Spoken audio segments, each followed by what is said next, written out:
What up, everybody? Good morning and happy Thursday.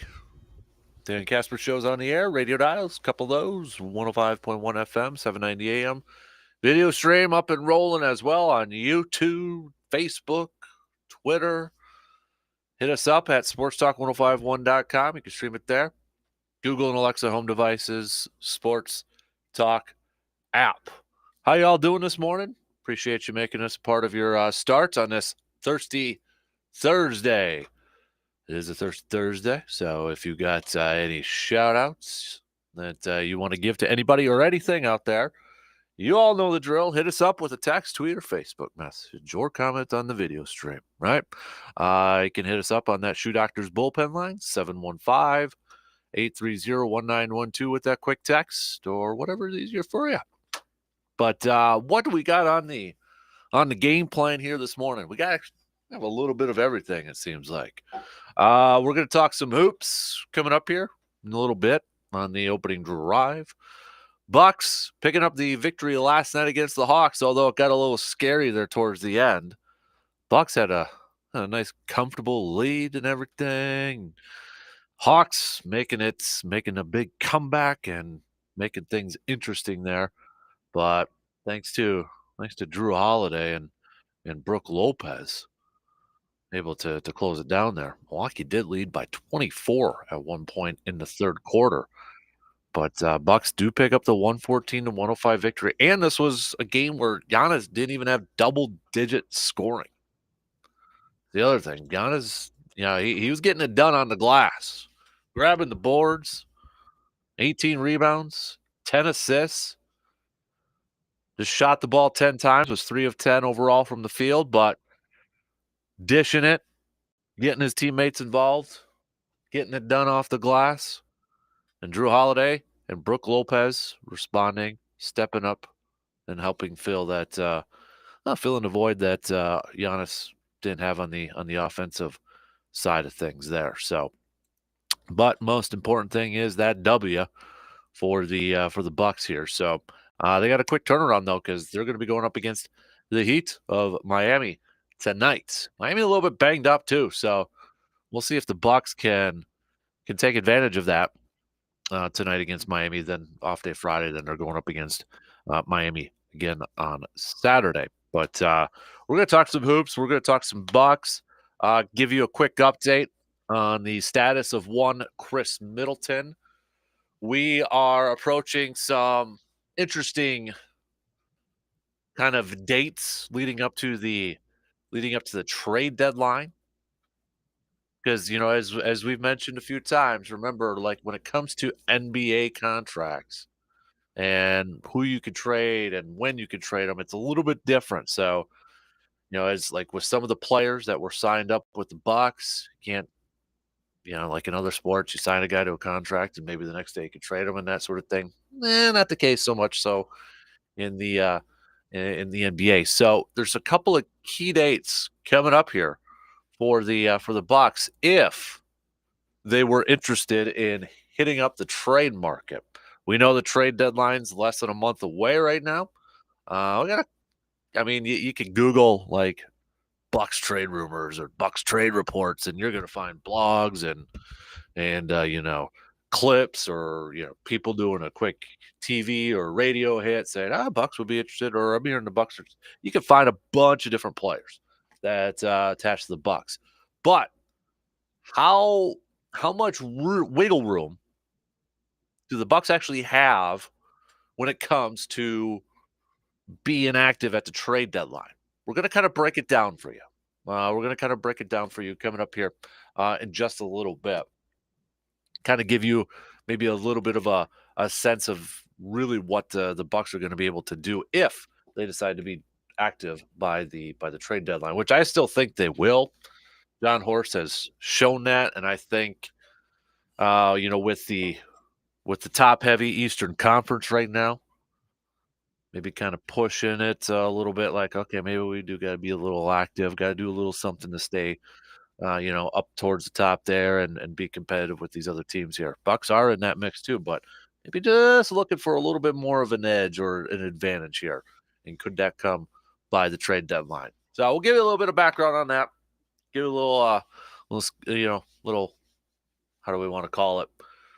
Info, key dates before the trade deadline, all that fun stuff. Speaking of hoops in Milwaukee, we gotta give a little love to Marquette, the Golden Eagles, picking up a big win last night against sixth ranked UConn, 82-76. Marquette improving to 14-4 on the season. Big W against UConn, and they got a couple. Marquette's got a couple more games coming up here that could really maybe solidify them as one of the better teams in the country. Now, currently they're ranked 25th in the AP poll, but they got a game against 12th ranked Xavier coming up. Then they got a game against Providence coming up. Providence ranked 19th in the country. Marquette earlier in the season losing to Providence 103-98. This time it's going to be in Milwaukee though. So got a couple big games coming up here for Marquette after this big win against sixth-ranked UConn. Marquette currently in the conference for the Big East too, 6-1 overall. They're just a half game back from Providence and Xavier. Oh, weird. Two teams they play coming up next year. So this is a heck of an opportunity for Marquette to maybe get to the top of the Big East standings right now, or at least share it. UConn's an interesting thing because UConn's ranked 6th in the country. Their 3 losses all coming from conference play. They're 4-3 in conference play right now. But I give a little love to Marquette here. Ever since that loss to Providence earlier in the season, they're riding a 5-game win streak against Seton Hall, Villanova, St. John's, Georgetown, now UConn. And you look at their losses too, with their 4 losses. They lost an early season game, 3rd game of the season against Purdue, pretty darn good team, and Purdue there. Baylor, they beat Baylor when Baylor was ranked 6th in the country. After that, they lost to Wisconsin in that OT game. Their other loss on here is Mississippi State, and currently Mississippi State right now is 12-4 overall, but yeah, 10th in the SEC.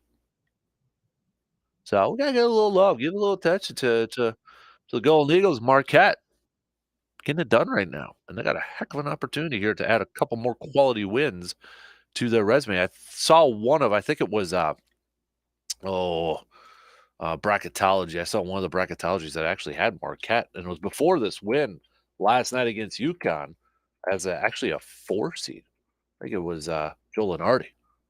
We'll check that, but I did see it quickly on Twitter there. So let me see if I'm able to bring it up here quickly. Got a bunch of windows opened up here. So what do we got? Yeah. No. Yeah. Have to see it. It's not loading up very quickly here. But again, we're going to talk some college hoops and all that fun stuff there too. So other stuff on the docket. Yeah, it was Joe Lenardi, Marquette 4th. Okay, I thought I saw it was Marquette. Okay. Anyways, other stuff we got on the docket here. We're going to talk a little more football as our scouting series continues with the Green and Gold, our off-season scouting series. So we've hit up the coaches, we've hit up the quarterbacks. We're going to switch it up, and we're going to hit up defensive line. Defensive line right now. So we're going to take a look at that, kind of assess it. What could this group look like going forward in the upcoming season of 2023? What are some offseason decisions that this team has to decide upon? Dean Lowry's there. We had Wyatt, the rookie, first-round pick.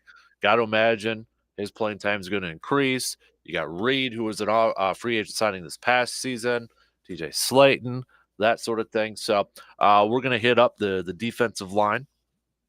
Is that a priority in the offseason for the Packers to maybe still add to that defensive line, to pair up with Kenny Clark, to pair up with Wyatt? If you kind of dabble into mock drafts right now, some people do have the Packers maybe targeting a defensive lineman with the 15th overall pick to really kind of bolster up that front. We know a lot of defenses, they like to rotate a lot of guys in on that defensive line, keep them fresh. Packers look to add another big piece up there. How big of a need is it, do you think? Especially since we saw, the Packers struggle a little bit, and that's putting it kindly, struggling a little bit there to stop the run on a consistent basis for a good chunk of the season.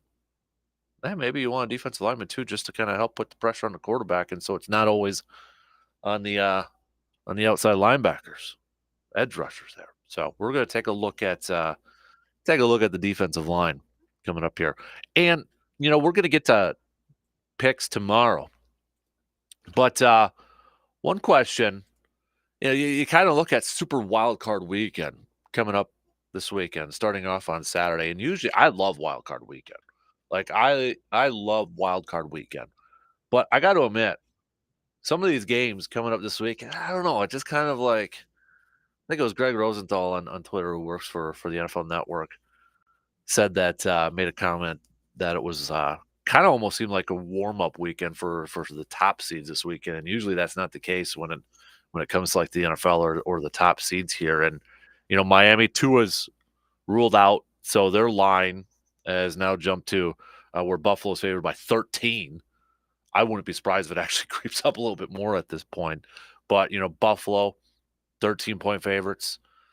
Baltimore, I mean, if you're a Ravens fan right now, you got to be nervous because it sure looks like Lamar Jackson isn't going to play in the game. So, advantage again, Cincinnati. I would imagine that line's going to move up a little bit. The San Francisco Seattle one, I don't know of anybody picking Seattle at this point. So you look at those three games right now, and it's Seattle, I wouldn't say necessarily maybe it's because of quarterback play. Got to give some credit to Geno Smith, but Miami quarterback play questionable. Baltimore quarterback play questionable. And you look at a lot of these quarterbacks in the postseason for this year. You got a lot of guys that are making their first time appearance, and then some are like, well, are they going to be legit starters? Brock Purdy, what's his future going to be? Is it going to follow a similar path to Tom Brady? Geno Smith, is he the long-term guy in Seattle? Seattle's got a couple picks in the first round. They won that Russell Wilson draft, at least in year one. Are they going to commit to Geno Smith, though? Miami, they're on their third. Maybe Teddy Bridgewater, Skylar Thompson. Who the heck is it going to be? Daniel Jones with the Giants. He looked like he was gone last year, but now they're in the postseason, probably bringing him back. Tyler Huntley with Baltimore. Got some weird quarterback. And then, of course, the Trevor Lawrence and Justin Herbert making their appearances, too. So it's kind of all over the place right now, it seems like. But, yeah, I don't know. It seems like Wild Card Weekend kind of I don't know. There just doesn't seem like it has that excitement level. I don't know. Maybe it's just me, and I hope the games turn out really good and really competitive. Obviously, I don't have a really rooting interest in any team in these postseason stuff. So I'm just hoping for some good games and some dramatic games and that sort of stuff. I wouldn't, Chargers, Jacksonville. I'm hoping that's a good one and a good step for both those young quarterbacks there. I might, if I had to hitch my wagon, and then maybe that's the question here. So, if you're a Packers fan, because if you're a Vikings fan, obviously you're hitching your wagon to your team, the Vikings. But if you are a Packers fan, whose wagon are you hitching up to? I'm probably hitching up to Buffalo. I'm probably hitching my wagon up with Buffalo. But if I had to pick one, maybe Cincinnati too. One of those two teams. But if you had to hitch your wagon to a team, knowing that your team's not in the postseason, who would you do at? Who would you kind of like?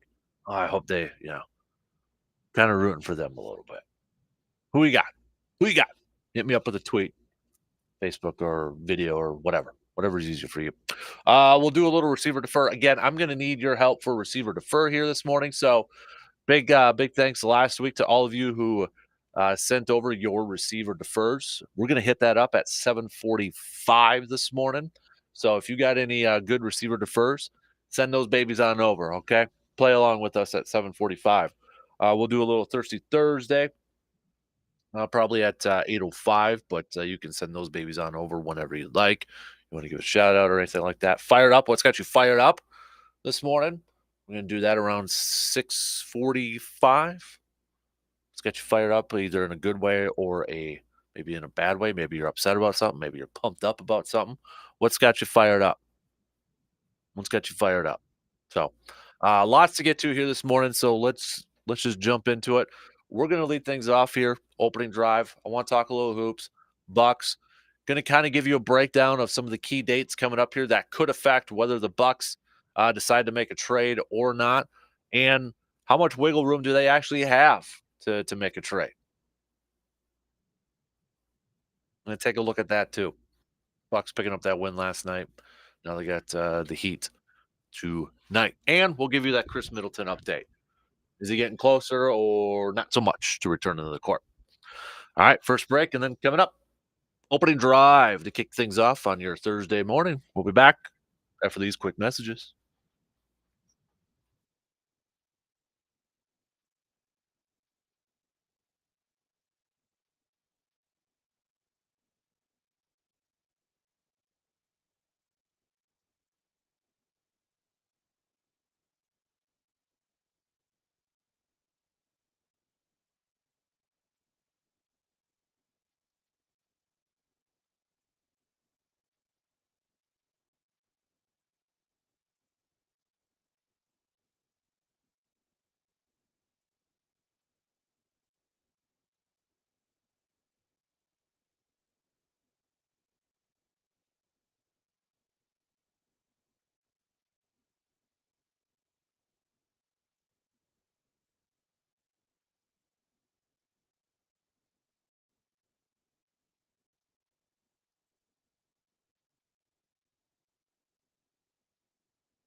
I'm gonna try something. Try a little fun stuff here.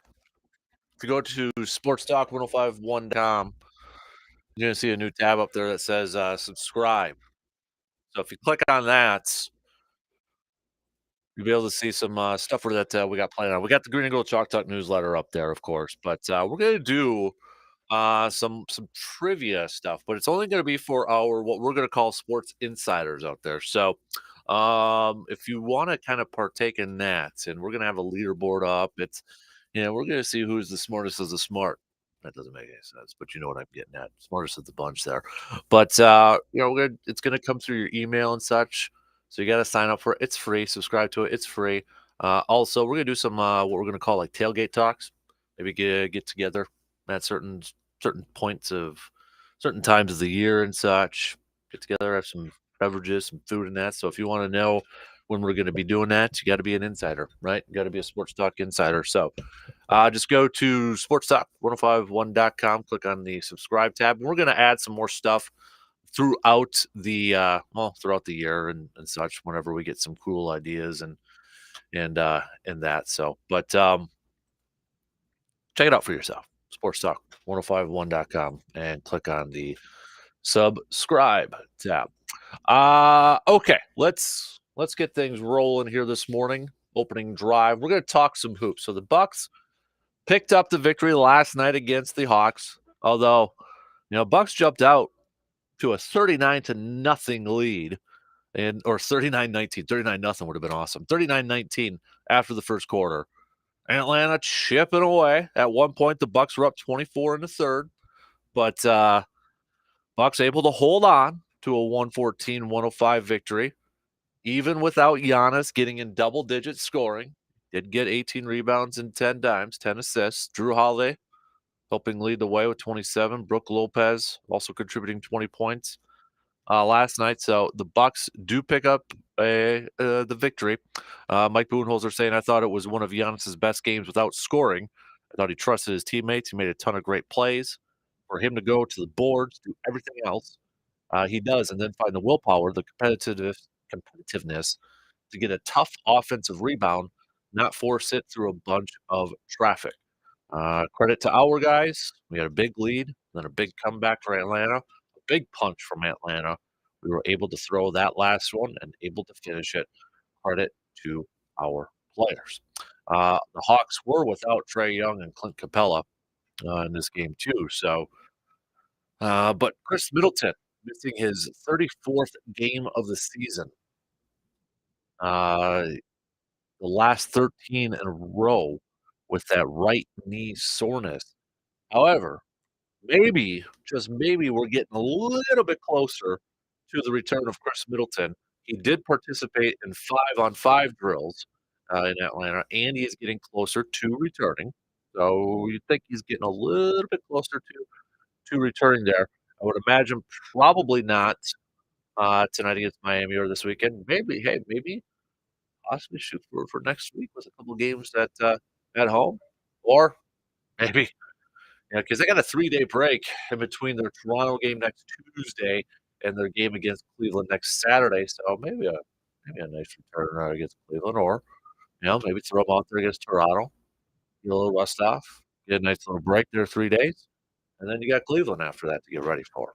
Might be a little too optimistic, but eh, I just want to see Middleton back there, and I want to see him healthy and be a regular contributor with this team because if they got the confidence in him that that knee's not going to be an issue throughout the year, and that's the thing they're not going to know, we're not going to know until he actually gets out there and starts running and playing and that. But it would sure be nice to know if we can trust Chris Middleton to be ready to go and be healthy enough to be a regular contributor and a high contributor because I don't think the Bucks can win the NBA championship without him. They'll get to the postseason without him, but they need him in that lineup, and they need him to be playing at a Chris Middleton level to be championship contenders. And that's my thoughts, at least. So, speaking of which, we are under a month away from the NBA trade deadline, February 9th. Will the Bucks make a move? Will they not? There's reports. There's rumors out there. There's players potentially available. Price is going to be high. Teams are going to ask high right now, especially with, these conferences kind of being top heavy right now. Or maybe there's a team that's in the middle of the conference that's like, hey, you know what? We could join that top heavy group if we make a move. So I think right now the asking price for potential available players right now is going to be fairly high. So what realistically can the Bucks do? Well, our good friend from the Milwaukee Journal-Sentinel, who covers the Bucks, Jim Ozarski, has a good little breakdown through the Milwaukee Journal-Sentinel, and I'll kind of go through this with you here. Now, remember, NBA is a little bit different in terms of when you can trade certain players. It depends on when they sign contracts, and it's kind of like a waiting period or a grace period, if you will. But January 15th, so coming up here, Jordan Nora and Bobby Portis are eligible to be traded. Now, I don't think the Bucks would trade Bobby Portis.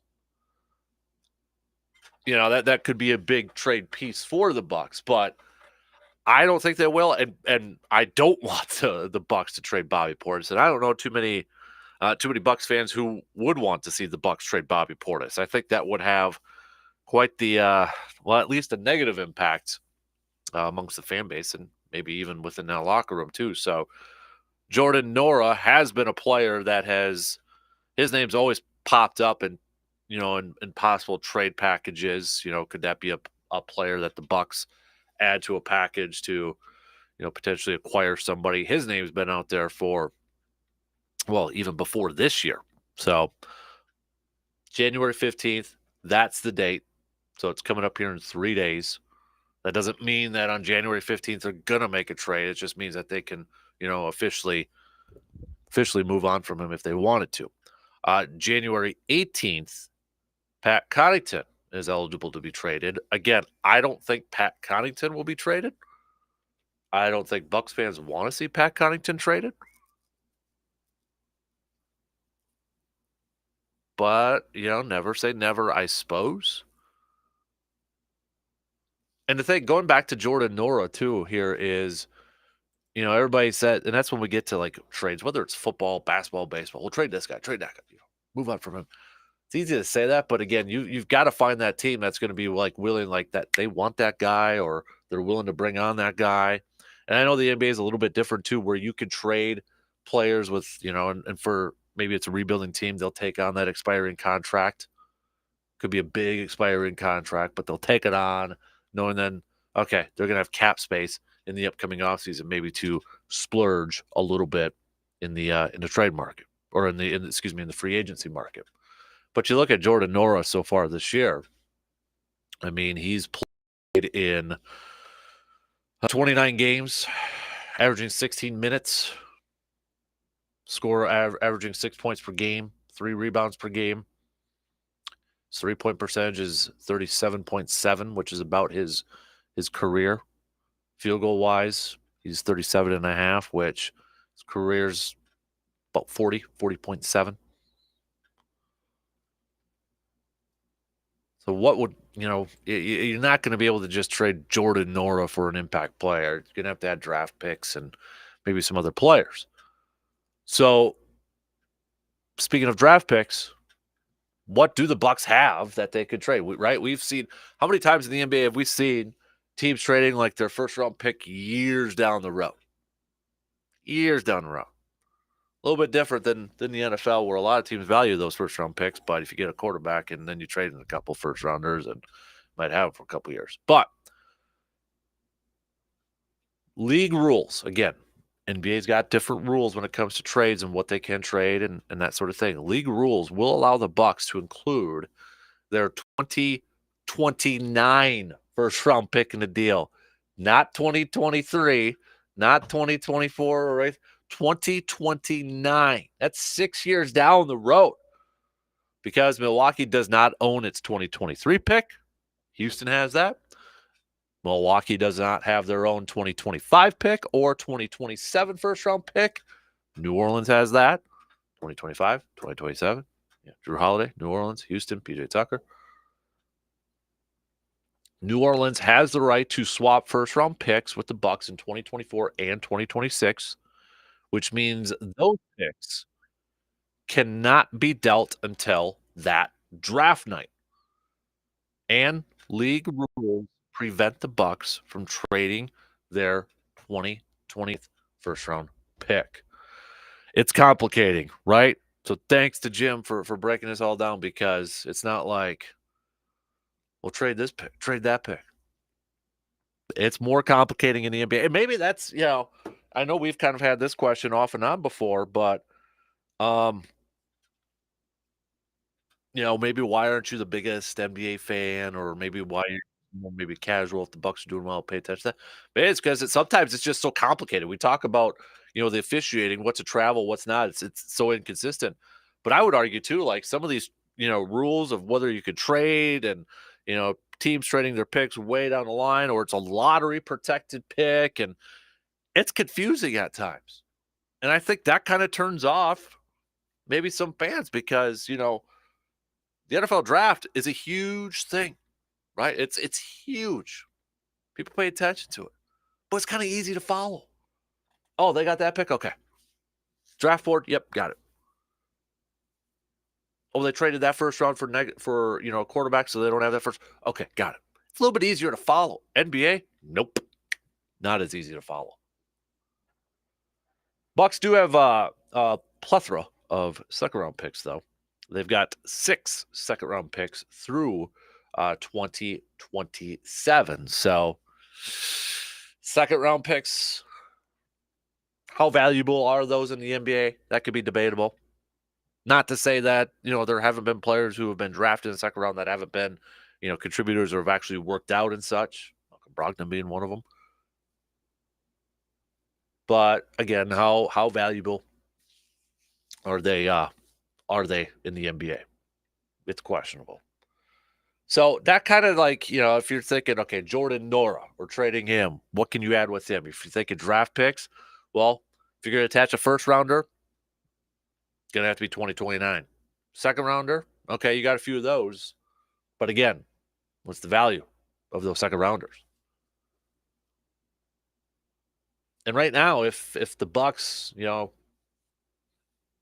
they can't straight up trade draft picks for a player either, because they're going to have to move a player off their roster. They're at the maximum number of guaranteed contracts on their roster with 15. So to bring a player in, the same number of players would have to be removed. Bringing in 2 players, got to remove 2 players. Bringing in 1, got to remove 1. So that's where I would have to imagine John Horst and the Bucks, John Horst, the general manager of the Bucks, would like to attach a player to a deal so you can do even swapsies. But the big thing here, not only with maybe lack of draft capital or lack of first-round draft capital for the Bucks to make a deal, it's the financials. Do the Bucks have enough cash? Do they have enough money to be able maybe to bring on a bigger contract or some contracts? Not much. Not much. They got a little bit, but not a whole lot. According to Jim, it's you're looking at maybe a little over $1 million.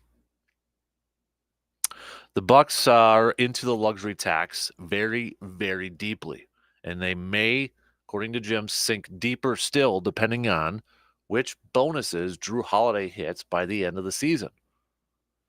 But as he notes, John Horst does have the freedom from ownership to use some of the wiggle room that the league allows, which would be taken on 125% of any salary going out, plus $100,000. Again, it's kind of complicating, right? So as he says, in simple math, if they trade a player making $1 million, they can take back a player making $1.35 million. So Hoops Hype used an example of if the Bucks wanted to move Grayson Allen and George Hill, their combined salary of $12.5 million, they can bring back a player or players making $15.57 million. So you got that. But again, you're going to have to find that team that's willing to take on those players and some of those contracts. I feel like to be a general manager in the NBA, you really, really got to be creative. And you really, got to know, you got to have some people. You got to have some people that are keeping tabs of everything and keeping, like, well, we got this available. We can't do it this way, that sort of thing. I feel like you have to have like a posse.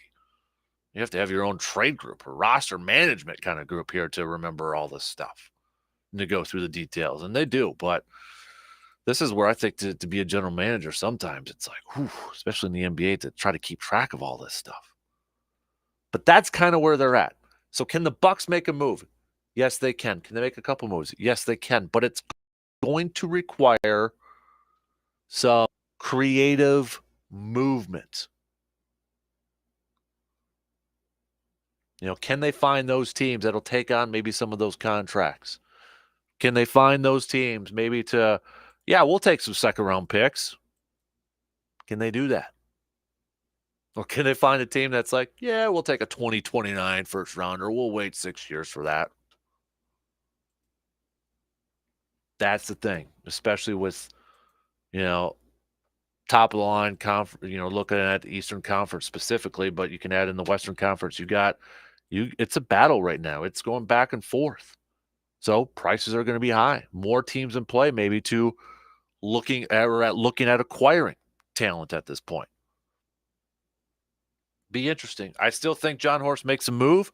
I just don't know it to what level. Like how big of an impact player. And maybe it is the Jay Crowder one. And that's it. We'll find out. Less than a month. Before we take a break and get to fired up, I do want to, again, since we're talking Milwaukee hoops, I know we've talked a lot about, Badger hoops. Badger hoops riding a 2-game losing streak. Tyler Wall missing time. That has obviously been a big factor in Wisconsin's, last couple games here. But Marquette right now, they're playing some good hoops, and we got to start paying attention a little bit to the Golden Eagles here. Big win last night against UConn, and they've got a heck of an opportunity in their next 2 games here to maybe be in first place in the Big East. They're just a half game back behind Providence and Xavier. And who does Marquette play coming up on Sunday? Xavier, 12th ranked Xavier. And then they play 19th ranked Providence on the 18th next Wednesday. So after just beating 6th ranked UConn last night, they have an opportunity to not only add more signature wins to their resume, but maybe even get a tie for first place in the Big East, be alone at first place in the Big East. If Marquette can pick up these 2 wins against Xavier and Providence, it's at Xavier on Sunday, then they're at home against Providence. Marquette, I would have to imagine, is going to get close to maybe being in the top 15 in the rankings. They're 25th right now. If they redid the rankings right now, they're going to move up. Wisconsin would probably drop out and Marquette would move up. And you look at Marquette's losses so far this year: Purdue 75-70 in the 3rd game of the season, Mississippi State 58-55. They did beat Baylor, who was 6th ranked at that time. Then the following week they lost to Wisconsin in OT, and their other loss so far this year, Providence, 103-98. Shaka Smart's got this group humming right now. They're playing some good hoops. So, yeah, pay a little attention. A little bit more attention to the Golden Eagles. And I'm one of those too. Got to pay a little bit more attention, especially if Marquette goes out there in their next 2 games and picks up W's. Marquette's in competition. I mean, they've got I would argue, a really good shot at winning the Big East this year. You look at UConn, they're 15-3. great. They're going to fall down a little bit in the rankings now. They got a couple losses there, but they're 4-3 in conference play. All losses coming from conference play. All right, we got to take a quick break, and then coming up, what's got you fired up? Whether it's a good way or bad way. I'm going to switch it up here a little bit. Actually going to the baseball world. That's coming up next.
We've gotten some good flavor ideas coming through with our brat challenge out there, but we want some more too.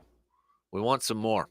So we're, in case you don't know, you haven't heard in the last week plus, we're partnering up with Mike's Star Market to bring you a couple brats and some snack sticks. We know one brat's going to be made with Man Cave Light. Reminder, get Man Cave Light over at good friends at Hy-Vee at the bar there, or get it on tap there, or fill up some crawlers, take them home with you.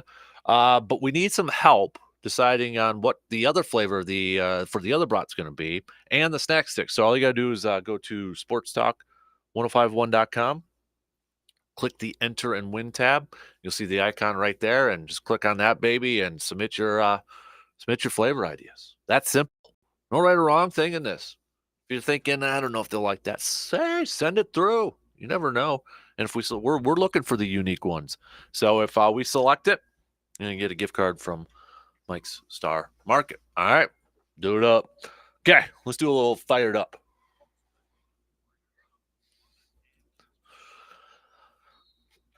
So I'm gonna go a little bit of a different route here for my fired up right now.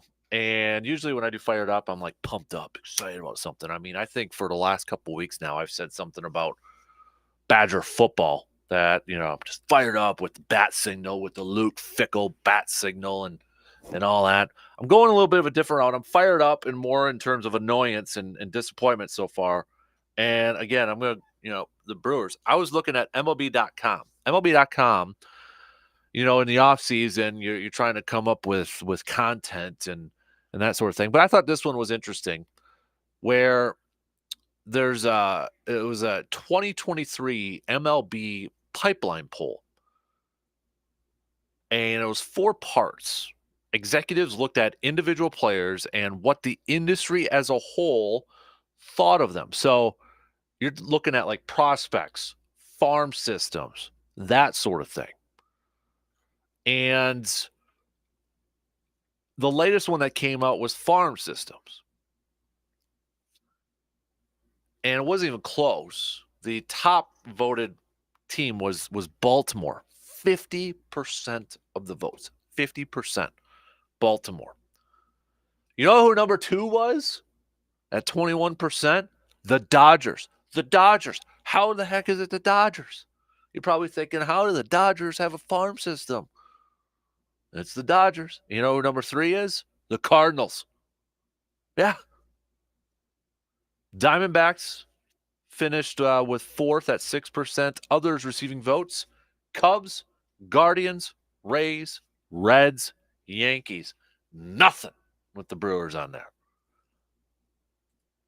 Because I was seeing like the last, and that's always kind of been something that's been brought up with some of our listeners and that sort of thing, is like, they're always building up the farm, or they've always got prospects up there. They're building that up. Always worried about the farm system. Well, right now, the executives, front office people don't think the Brewers have one of the best ones out there. Which team drafts the best? Not even close. Dodgers, 37%. The Dodgers, who always have a back-end pick. Again, draft is a crapshoot. Second was Baltimore at 20%. Third, Cardinals, 14%. The Reds were actually voted as the 4th best, tied up with Atlanta. Others: Astros, Diamondbacks, Guardians, Mets, Padres, Rays. All right, so who has the most underrated farm system? Most underrated farm system. This is the only spot the Brewers actually show up in all of these polls. But number 1 was the Cardinals at 14%. Then it was the Astros and Cubs tied at second with 11%. Then it's the Reds. That's 3 teams ahead of the Brewers within their own division. Reds were at 9%. Then the Brewers tied up with the Angels, Baltimore, and the Yankees.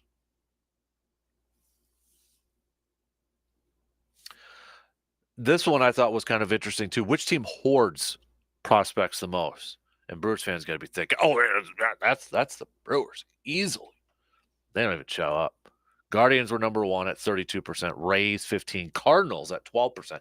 So the Cardinals, now, great farm system, underrated farm system, always a team of contention, but according to the executives, they hoard their prospects too. 9% Rockies, 6% D-backs, Orioles and Yankees, Marlins, Mets, Pirates, Rangers, and Reds also received votes. What about teams best at developing pitchers? Hey, the Brewers, Corbin Burns, Brandon Woodruff, Freddie Peralta. Nope. Guardians, not even close, 46%. Dodgers, 11. Astros, Marlins, Rays, 9. Yankees, 6. Cardinals, Cubs, Mariners, Phillies all received votes. Best at developing hitters. We don't even need to talk about that. It ain't on there. Who's the best at developing sleeper prospects? Not on there either, although the 20s show up in this one 6%. Dodgers led that one at 23%. So I guess what has me a little bit fired up here is like, okay, executives don't even think the Brewers have one of the best farm systems. We keep looking at these rankings and they're all loaded up with outfielders and such. It's like, come on, let's. I'm still frustrated, I guess, of the lack of movement so far this offseason with the Brewers, and you know, and maybe I was just kind of falling into the idea that hey, they've got one of the better farm systems. They got some young prospects. It's time to maybe play these young prospects. Maybe they can be big time contributors, and they could. They easily could. But right now, MLB executives, they don't really kind of think maybe that highly of the Brewers' younger prospects out there. Not so much right now. Hope they're wrong. I hope the Brewers can change their opinions and such, but yeah. Thought that was kind of interesting. Interesting poll there. I like polls like that. That's kind of, you know, digs a little bit deeper, a little bit of deeper questions. Thought that was some of the interesting numbers there. Because especially like with the Dodgers, people just assume, oh, they just sign free agents or trade people, all that. But they do a hell of a job apparently at their farm system and developing prospects too. Okay, 1 hour in already.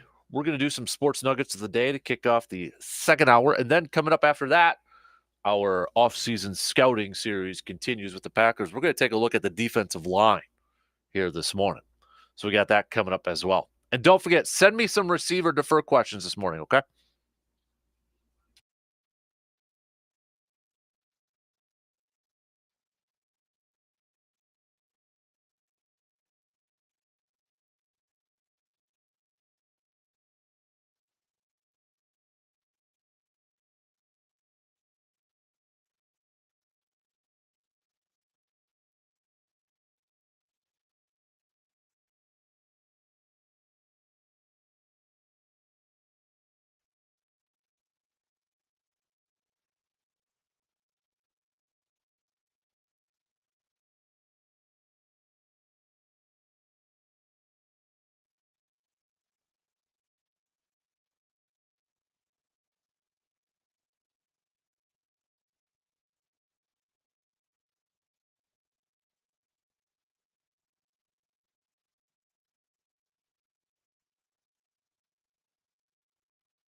Second hour kicking off on this Thirsty Thursday. What's up, everybody? Appreciate you tuning in and making us a part of your start on this Thursday morning. Don't forget it is a Thirsty Thursday, so if you get any shout-outs, you can hit us up on Twitter or Facebook at DANKASPER, Facebook.com/Kasper Sports.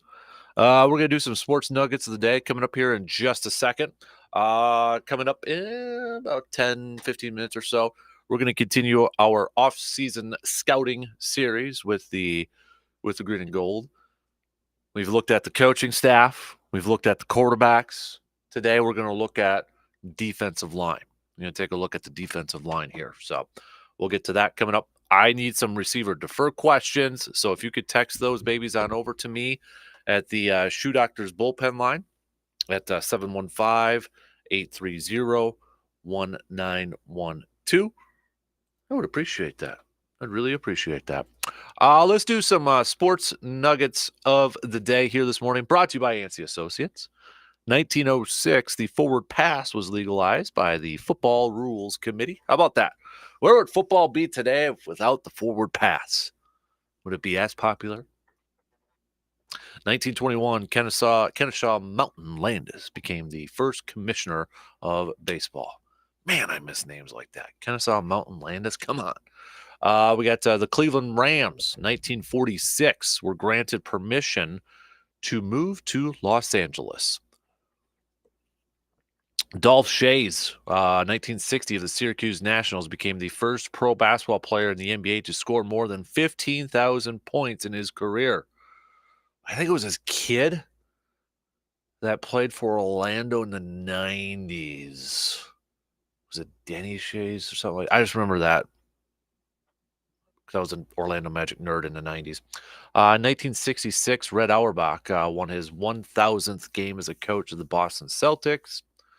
We've got 1969. We just did this yesterday for our showdown, but today was the day. 1969, the New York Jets defeated the Baltimore Colts in Super Bowl III. It was the first victory for an AFL team over an NFL team and was considered a huge upset. This was the first time a Super Bowl was officially used as the name for the game, right? The Joe Namath guarantee. It was 1999, Mark McGwire's 90th home run ball was sold at auction for a cool $3 million. Do we got anything else? So 1946, the Rams were granted permission to move to Los Angeles. 2016, NFL approved St. Louis Rams owner Stan Kroenke and his plan to move the Rams back to Los Angeles. So those are just some of your sports nuggets of the day. Again, brought to you by Yancey Associates. Quick scoreboard watch last night. We saw some blue gold basketball action. Men's team falling to Platteville at home in Zorn Arena, 87-80. Men's team had to lead there for a little bit, but falling at the end. Women's team picking up the win at Bo Ryan Court in Platteville, 75-59. We'll have a big weekend of some blue gold sports coming up this weekend. So make sure you go to bluegolds.com for their upcoming schedule. I mean, we got swimming and diving, gymnastics, hockey, wrestling, and it all starts tomorrow too. But we're going to have the women's basketball game against Stevens Point on the radio dials right here on Saturday. Right? Yeah. Let me double check that. I'll have to double check that one. I think so. I'll double check it for you. Yeah, we are. No, I'll double check it for you. It's either Babs. Yeah. All right. Ignore me. I'm all over the place right now because we got a lot of people texting in about the Packers defensive line. So we'll get to that coming up here in just a second. But one question I wanted to throw out to you all was, my kid asked me this yesterday. I'm like, I had to think about this for a little bit. I had to think about this for a second. He asked me two questions. He's like, Dad, we were driving home yesterday. He's like, Dad, who were some of your other favorite football teams when you were a kid? And I'm like, I don't know if I ever had one. Because he's a Packers fan, but he's a Dolphins fan. He's a Bengals fan. He likes the Titans. Doesn't like the Broncos because of their logo. He's got a few favorite teams. Packers are his favorite, but he likes a few other teams. And then he's like, well, who are you going to root for in the playoffs? Who are you going to cheer for in the playoffs? And I'm like, whew, I don't know about that one either there, kid. So thought about it for a little bit. And like, you know what? This might be a good question. Might be a good question for our awesome listeners out there. Was there, two-parter, was there a team, if you're a diehard Packer fan, or maybe you're a Vikings fan or a Lions fan, whatever the heck you are, but as a kid, maybe you had a few favorite teams, right? I mean, we all did. As a kid, I think, when I was growing up, everybody called me Dan Marino. So, but I was a Dion fan as a kid, so I was a little 49ers there for a hot minute. But did you have another favorite football team? Like, he even asked me, he's like, well, who's your second favorite football team? I'm like, I don't have one. I don't have one. I can't.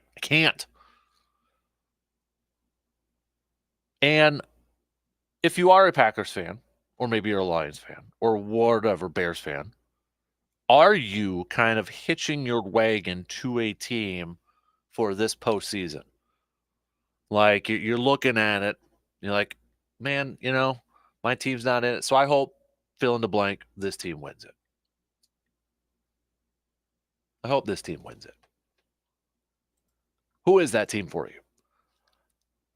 I'm kind of I'm down to two. Like, if it's either one of these, I'd be okay with it. Buffalo and Cincinnati. Those are kind of where the two teams. If I had to hitch my wagon to a team, I'd probably go on that.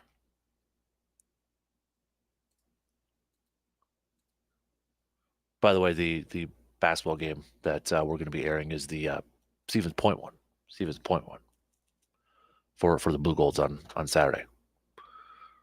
Tip off or coverage will begin at 6:45. 6:45. Tip off at 7. So,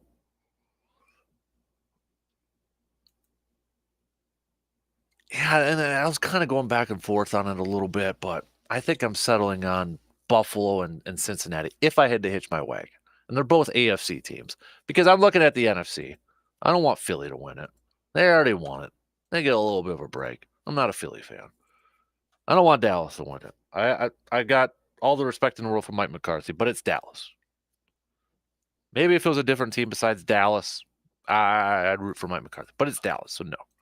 Tampa Bay, gosh, no. No, thank you. Nope. Seattle, nope. San Francisco, nope. Minnesota, nope.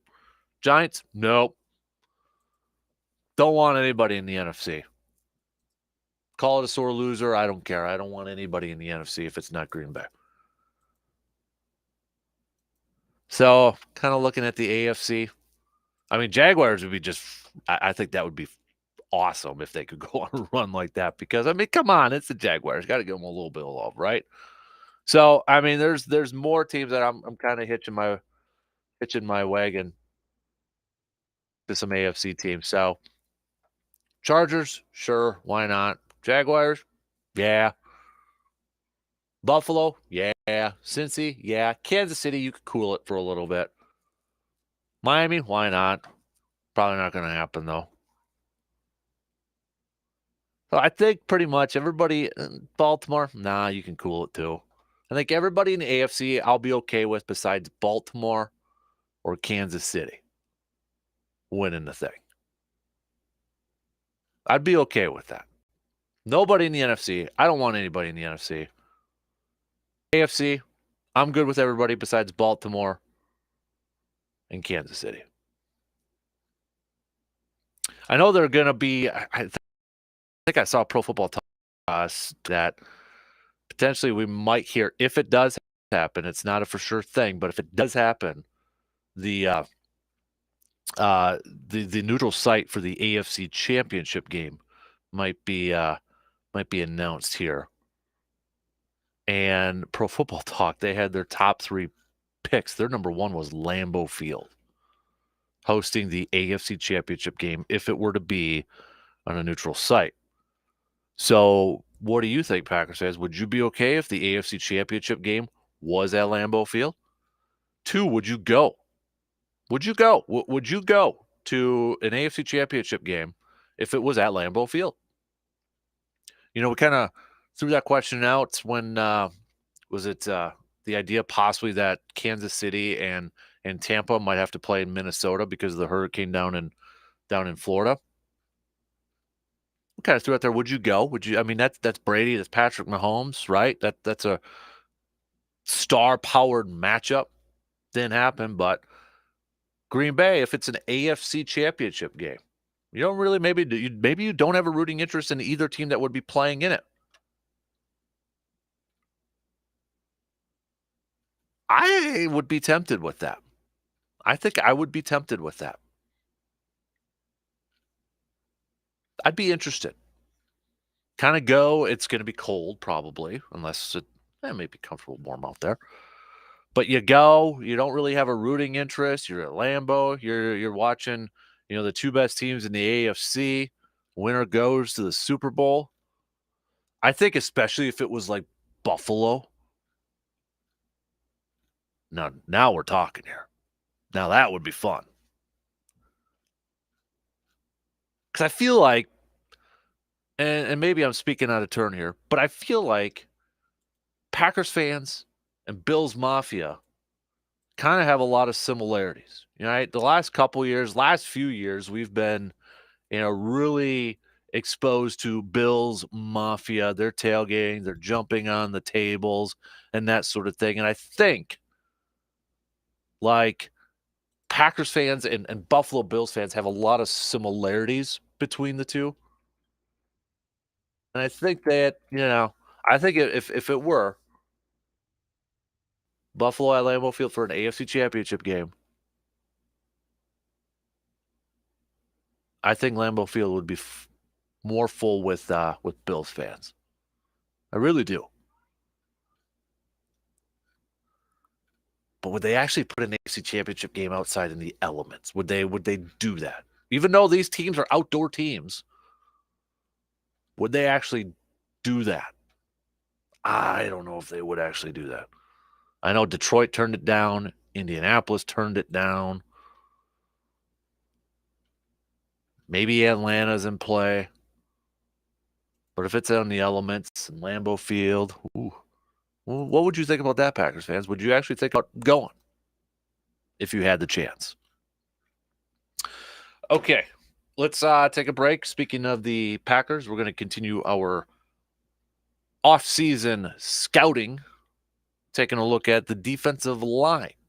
Kenny Clark, Wyatt, Dean Lowry, Slayton, Reed, those guys. What are some of the moves in the offseason? And do you think defensive line, even with drafting Wyatt last year and having Kenny Clark on your roster, do you think it's still a big need that the Packers have to address this offseason? Do you think that they still have to address that area, that position group this offseason, whether it's via free agency or maybe targeted draft? If you're starting to kind of take a look at, those mock drafts that are out there, some already have Green Bay as a defensive lineman at 15th overall. Again, it's January. I'll look at them, but I don't really take them that serious because it's January. But when you look at Reed's free agent, Dean Lowry, could they move on from him? Wyatt's probably going to get a lot more snaps, I would hope, next year, being a starter. But would you like them to address that and really have, at least on paper, affordable front on that defensive line? Let's talk about it. We'll take a break, and then coming up, our scouting series continues, taking a look at the Packers' defensive line after these quick messages.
New year means it's time for some new floors. Start off your 2023 in style with a brand new floor from Carpet City Flooring Center in Eau Claire, Wisconsin's largest flooring supplier. Carpet City Flooring Center has the perfect floor that will rejuvenate that space of yours that has needed an upgrade for a while now. Let's face it, you can choose from many different styles and options, including the Rigid Max floors. I like to think of Rigid Max floors like the official floor of Wisconsin because Rigid Max floors, they're freeze and thaw stable, waterproof, kid and pet friendly, superior noise reduction, extreme dent, impact, and scratch resistant. That doesn't scream the official floor of Wisconsin, then I don't know what the heck does. And Rigid Max flooring comes in many different styles, like the Bourbon Barrel, which is my favorite. And Rigid Max floors are only available at Carpet City Flooring Center. You can see them for yourself by stopping by today and chatting with the incredible staff at Carpet City Flooring Center. And they're ready to help you answer any questions you may have from selecting the floor that works best for you, your home, and your budget. So start off 2023 in style with some new flooring from Carpet City Flooring Center in Eau Claire. I want to get some for the man cave. Wife wants the kitchen done first.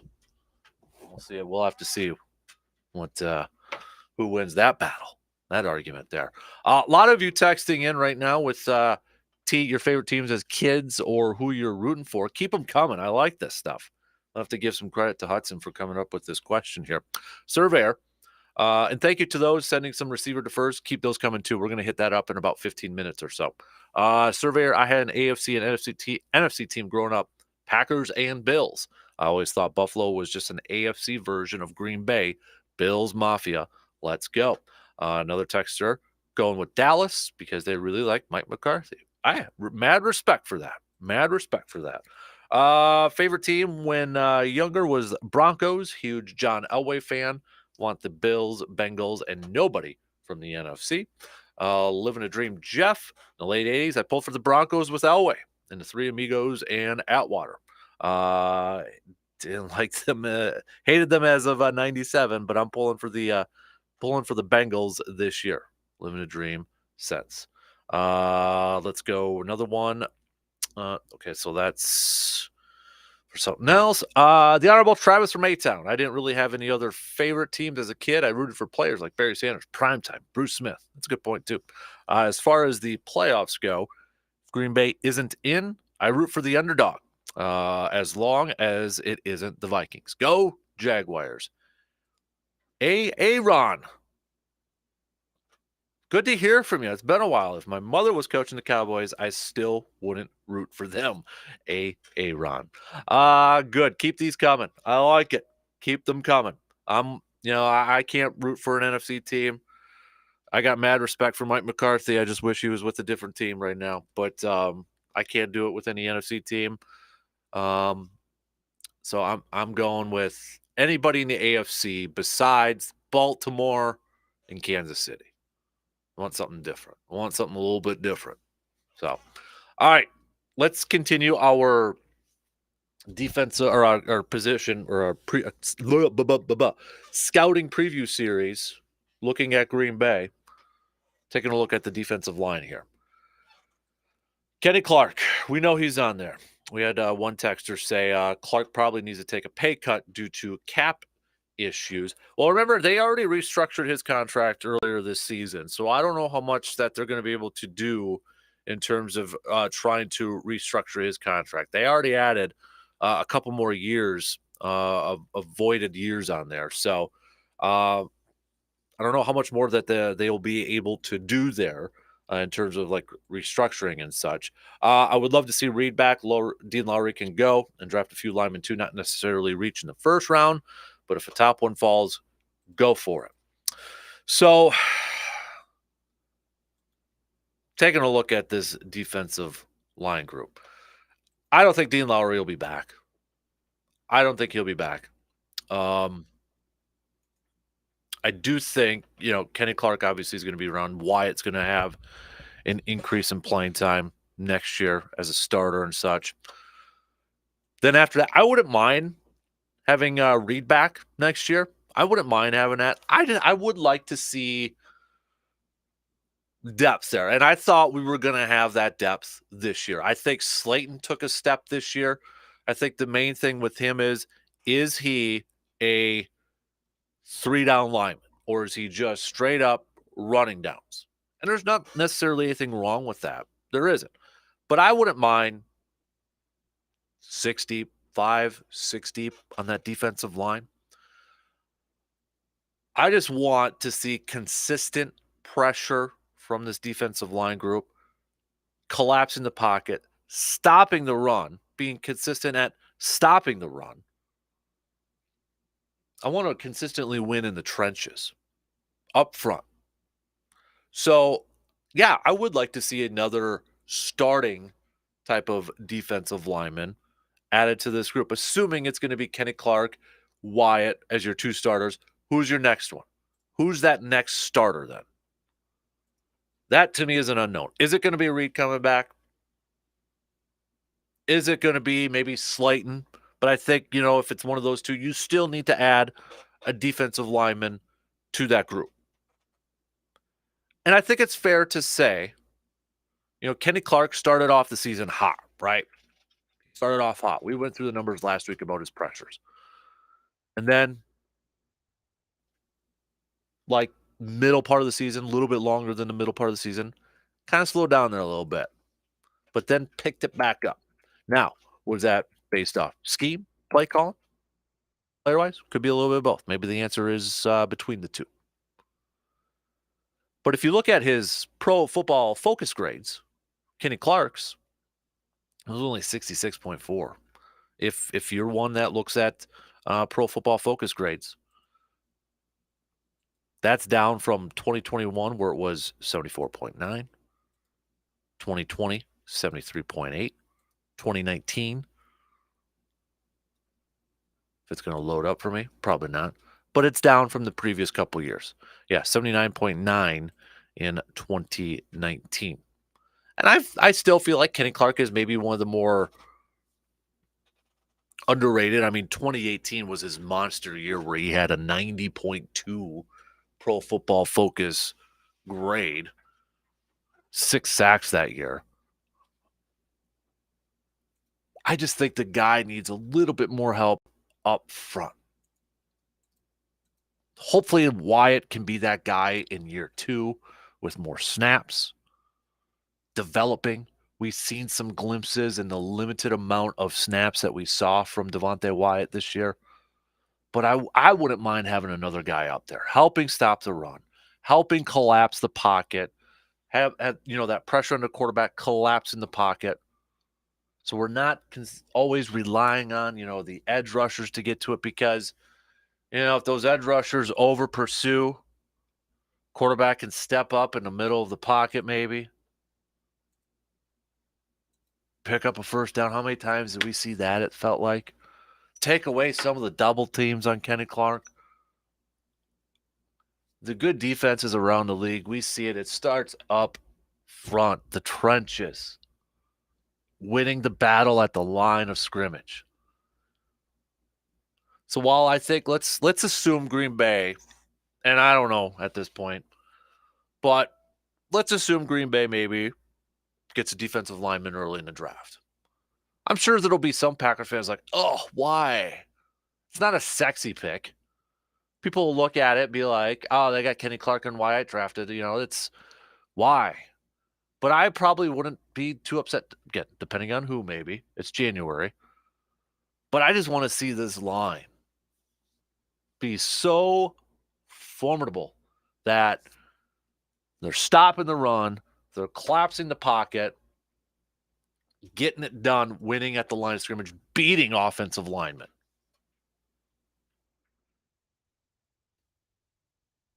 Egging it to them. So I do think it's a need. I would agree with the one texter, not necessarily reach. You don't have to reach for a guy. It's not one of those like, oh gosh, we're so desperate. We need to get one of those guys. We need a defensive lineman. No, I wouldn't say that. But if there's a dude there, like in the draft, if there's a stud there, yeah, I'd be okay with it. I'd be okay with that. Free agency, I don't know, where they can go. Let's bring up some 2023 defensive linemen maybe for some for free agency purposes. Who's available out there? Let's see if I can bring this up. Uh, okay, here we go. So we're gonna look at defensive line. I'm gonna take a look at some defensive line options maybe out there that are. And I think Green Bay's it's going to be tough for them to be very, very, very, very active in the free agency market. You got potentially Fletcher Cox with the Eagles, maybe Jadeveon Clowney, but is he like more of an edge rusher sort of thing? Robert Quinn's on there too, but Dean Lowry's on there. Yeah, right. Just really quick, Ashawn Robinson. Okay, what's his market value though? It's probably going to be up there. Yeah, his market. Okay, $8 million per year. Ashawn Robinson from the Rams over there, but you got Akeem Hicks, Farrell from the Raiders. Remember that draft? It's like, who? Wow, they really went up and drafted him fairly high, but kind of make the case hasn't been living up to that draft stock right there. So, yeah, I mean, there's some names maybe for depth purposes out there, but a lot of these guys look like they're past 32. But, anyways, there's no Aaron Donalds or anything like that available. The defensive line this year was one of the more. I mean, the whole defense as a whole was a huge disappointment for Green Bay. But going into this season, I thought the defensive line was going to be one of the bright spots on this because it looked like they had some depth now. It looked like Kenny Clark had some help this year going into the season. I liked the Reed signing. They draft Wyatt. It's like, okay, they got a little bit of a rotation there. They've got some guys. Maybe Clark's finally got some help. And I would say it was inconsistent at best.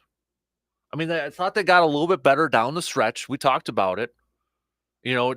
Right before week 18 with that Lions game, we talked about it looked like, defensive line was playing better. They were collapsing the pocket. They were doing a better job at stopping the run. But for the most part this year, it was inconsistent at best. And that's got to change. It's got to be consistent. It's got to be a constant, threat, dominant group up front. That's where the defense starts, is up front. Whether it is putting that pressure on the quarterback, whether it is stopping the run, it's got to start up there. I think Dean Lowry, he was probably attractive to Green Bay because he was always reliable. He was always there, right? Until right at the end of the season where he got hurt, missed some time. But he's always kind of just been like, hey, one game, making some great plays. Couple games, making some great plays. Then you didn't hear from him. You didn't hear from him at all.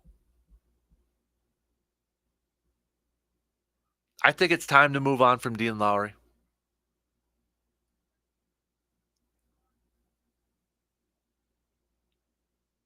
I'm good with TJ Slayton. I think he took a step this year. Right now, though, maybe is he just a 2-down lineman, early down lineman, in on running plays. Although he did a good job batting down some balls, right? Had a couple of crucial ones at the end of the season. Led to a pick in the Minnesota game. But I do think they need to bring in one more starting type of defensive lineman. They need to do that. Pair him up with Kenny Clark. Pair him up with Wyatt. I'm good with bringing back Reed, but I think it's got to be a part of the rotation there too. Reed started off really slow this year for some reason. He started off really slow. I don't know what his market value is going to be. I can't imagine it's going to be something that's going to be, astronomical or anything like that. But as a depth piece, as a rotation piece, yeah, I'd be okay with bringing him back. But I want one more impact, at least one more. Wyatt, Clark, Slayton. If you bring back Reed, that's 4. At least one more, like a couple more, to be honest with you. But I think it's got to start up there. It's got to start there. I think Kenny Clark can still be one of the better nose tackles, defensive linemen in the league. And I'm really hoping maybe Wyatt in year 2, his sophomore year, can make that jump. And he's going to get more opportunities. He's going to get more snaps. He's going to play more. Maybe we'll see the real Devontae Wyatt, and maybe that's the guy that is going to free up Kenny Clark a little bit more. If he gets more of that opportunity next year, and he takes advantage of that, and he becomes a physical presence on that defensive line, and he becomes a problem for opposing offenses, maybe that's the guy that'll really kind of free up Kenny Clark. Because I feel like, too, maybe we haven't fully seen, we've seen glimpses, and I know we just said 2018 was a dominant year for Kenny Clark, but maybe we haven't quite seen the full impact of what Kenny Clark can fully do. I know I kind of use the example at the beginning of the year, kind of like with Clay Matthews. I think you can make a case. There was a big chunk of his career, Clay Matthews didn't have a whole lot of help on the other side of him.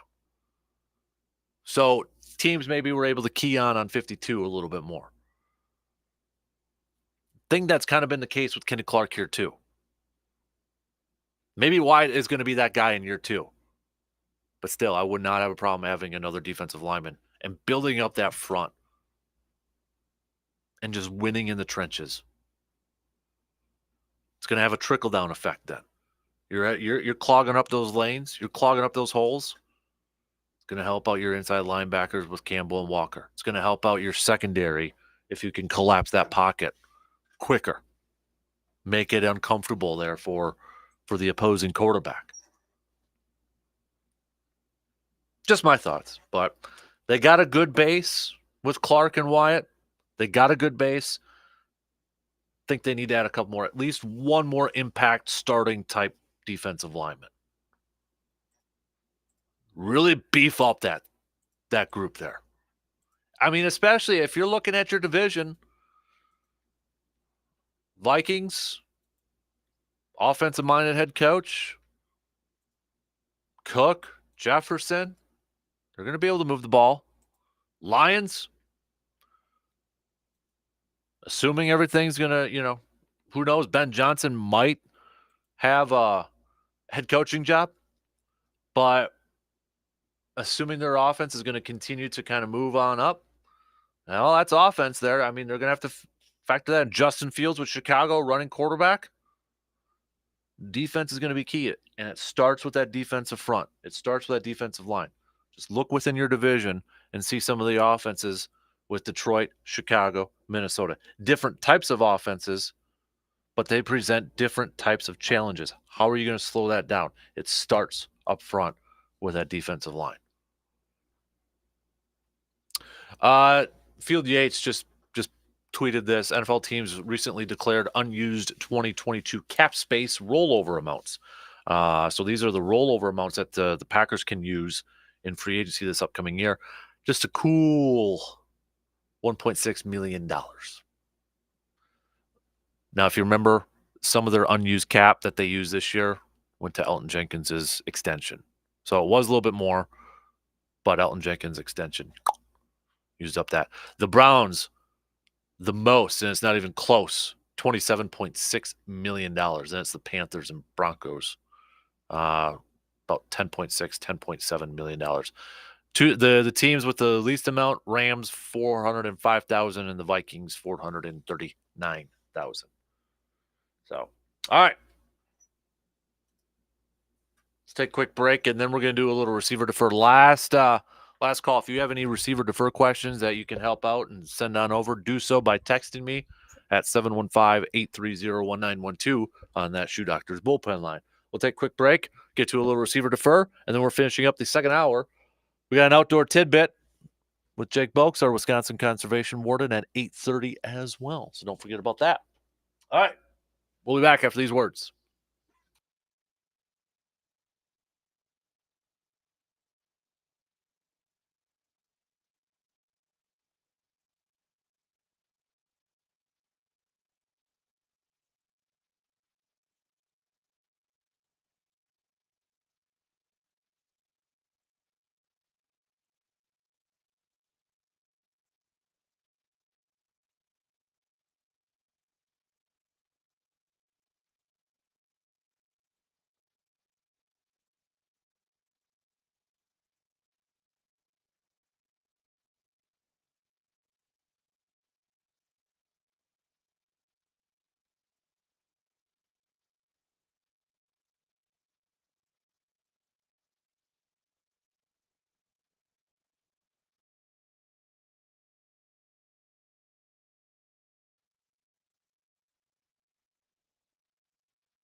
Jake says he's going to go. If I had to pick between a team, it'd be the Niners or Giants. What is wrong with you, man? AFC, definitely Bills or Jaguars. Niners or Giants? I know who Jake is, so I got to give him a hard time there. Niners or Giants? You got to be kidding me, man. Mike, my favorite childhood team was the Pittsburgh Steelers because on black and white TV, they looked like the Packers. After the Packers lost, it takes a few days for me to get my head out of the sand. But now that I can listen to sports again, I think I want anybody from the AFC, probably the Bengals. All right, let's. We got about 5 minutes or so to the top. Let's do a little receiver defer. Come on, play it up. Come on, hockey. There you go.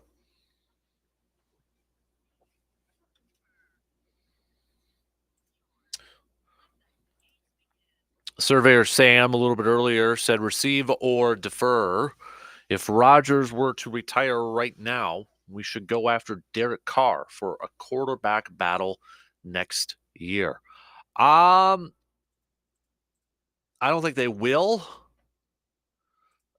I'll probably defer that. And that's nothing against Derek Carr. I'd be intrigued with that. The only thing that I would probably throw out there is because if Aaron Rodgers retires, you're still going to have to carry his cap hit. We broke it down yesterday.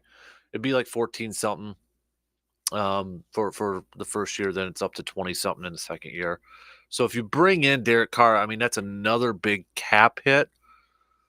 So I would probably defer that because I don't know if I want a lot of money and a lot of cap hit attached to 3 quarterbacks, and 2 of them are currently, and I know Jordan Love's cap hit wouldn't be the biggest, but maybe use some of that cap space to try to surround Jordan Love with talent. You know what I mean? Like, because they're going to have to pick up the 5th-year option for Jordan Love.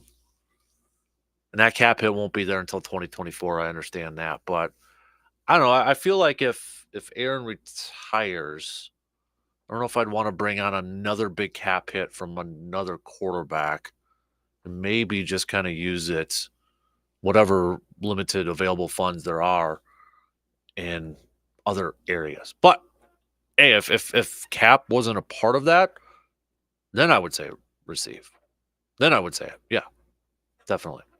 We had Living the Dream. Jeff also had one in here too. Receiver defer regardless of the quarterback situation in Green Bay. Goot should draft a quarterback this year. That's tough because I would say that if Aaron's coming back, no. If he isn't coming back, then I would say yes, but more so of a mid-round pick. So it's hard to say regardless. I almost have to break it down because it's different answers for both but for both areas. You know what I mean? But I will say, since you're asking me, I will say receive, but not in the first couple of rounds. Not in the first couple of rounds. You know, would a Stetson Bennett be somebody? Because that's going to be one that I think a lot of people are going to kind of try to figure out or wonder what his draft stock's going to be. He's 25 years old. He's an older quarterback. And that's where people are kind of wondering, like, okay, where's that stock going to be? Because he's old by a rookie standard. He's old. If he was probably 3 years younger, maybe a first-round pick. But Stetson's going to be 26 in October. He was born in 97. You know who else was born in 97 and is going to be due for a big contract? Lamar Jackson. So that's what, like, one of his big downfalls is going to be his age. But if he's a guy that's there at like the 5th round, 4th round, 5th round, and Green Bay decided to use a pick on him, I probably wouldn't be too upset about that, to be honest with you. Got a little bit of an older rookie quarterback as a backup option. Why not? Take a flyer on it. I probably wouldn't be too upset with that. Now, if it was like rounds 1 or 2, no. But might have to think about that one for a little bit longer. Last one here. Receiver defer should it was all Packers related, but should Matt LaFleur hire his brother Mike LaFleur? In case anybody hasn't heard, Mike LaFleur, the offensive coordinator for the Jets. Now, depending on how you read it, some say it was a mutual decision. Some say that it was the Jets moving on. I was reading a little bit more about it this morning. Now, this had to be kind of uncomfortable for Robert Saleh because Matt LaFleur is like his best friend, and he hired Matt LaFleur's brother to be his offense coordinator. That Mike LaFleur worked with Robert Saleh in San Francisco, so it's not like he just hired him because he was Matt LaFleur's brother or anything like that. But I have to imagine that was probably a little awkward. There was reports that maybe it was more of a pressure from the ownership of Woody Johnson to make this move and not necessarily Robert Saleh. But regardless, Matt LaFleur when he first got the job in Green Bay, but Kyle Shanahan blocked it. Uh I wouldn't want him hired as offensive coordinator. I wouldn't want him being the one calling the plays. No offense, but and I know it's a weird situation with the Jets, Zach Wilson, that sort of thing. Hire him, okay, but as play caller, oh, I don't know about that. Probably not. What if it was LaFleur or Hackett? Ooh.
Final hour on this Thursday morning. Appreciate you all tuning in, however and wherever you may be tuning in on this Thirsty Thursday. Coming up at the bottom of the hour, we'll catch up with our Wisconsin Conservation Warden, Mr. Jake Boakes. Do a little quick outdoor tidbit with him. Still looking for who are you, if you are a Packers fan, or maybe a Lions fan, or maybe a Bears fan. Obviously, if you're a Vikings fan, we know who you're rooting for this weekend or throughout the playoffs. But if you had to hitch your wagon to one team in this postseason, who would it be? Who would it be? Or maybe you got a couple. Like I kind of cheated and I said everybody in the AFC besides the Chiefs and the Ravens. Everybody in the AFC. Nobody in the NFC. Also, we kind of threw out a question there too. Did you have another favorite team as a kid? Like this was sparked by my kiddo who asked me yesterday in the truck. He's like, who else did you like as a kid? And I'm like, oh man, I had to really think about that for a little bit. I mean, he's got a handful of teams that he says he quote likes the Packers the most, but you know he likes a bunch of other teams out there too. He wants some new mini football helmets, and I know I got to pick them up, but he's got his mini helmets, but he wants the new ones because he wants the one with the Jets helmet that's green. The one that he has, the helmet's white, so he wants the new ones where the Jets helmet's green. So, you know, and when he collects cards, so this is the thing too. When he collects cards, he collects his favorite teams, or his couple favorite players, or whatever ones look cool. Like he collects certain sets. He's a 5-year-old, so there's a certain year and set of basketball cards. He's trying to collect all of them. So if you go to Shields and you see those basketball team sets, that's what he's collecting. He's trying to get every team for that, or the ones that look cool, or the ones that say like my house on them. He doesn't even know the players, but that's the style of cards he's collecting right now. But he's got a bunch of different, favorites in that. So I was like, I'm going to ask our wonderful listeners out there, did you have another team, maybe besides, if you were a Packers or Vikings fan, was there another team that you kind of liked? Or, as a surveyor, or was it Travis from Maytown, the Honorable Travis from Maytown said, it was mostly players as a kid. And I think that's probably the way that I was mostly, Dion and such. But think about that one for a little bit. Like, I remember I was a White Sox fan as a kid. I don't know why. I think it was mostly just because it was Frank Thomas. Like, I had a White Sox hat. So I always called myself a White Sox fan. Obviously, I was an Orlando Magic fan as a kid, and that was pretty much it there, though, too. So, yeah. Anybody else out there? Hit me up with a text, tweet, or Facebook, okay? DANKASPER on Twitter, Facebook.com/Kasper Sports. So we'll get to that. Back to some more of your responses over there. I know we had one on the video stream from James that said, as a kid, 49ers and Dolphins were my secondary teams. Montana, Rice, Marino, Duper Clayton. Good memories. The Super Bowl, Bills or Cowboys. I grew up in the same town as Tyler Biotic. Okay, there you go. All right, let's do a little Thirsty Thursday.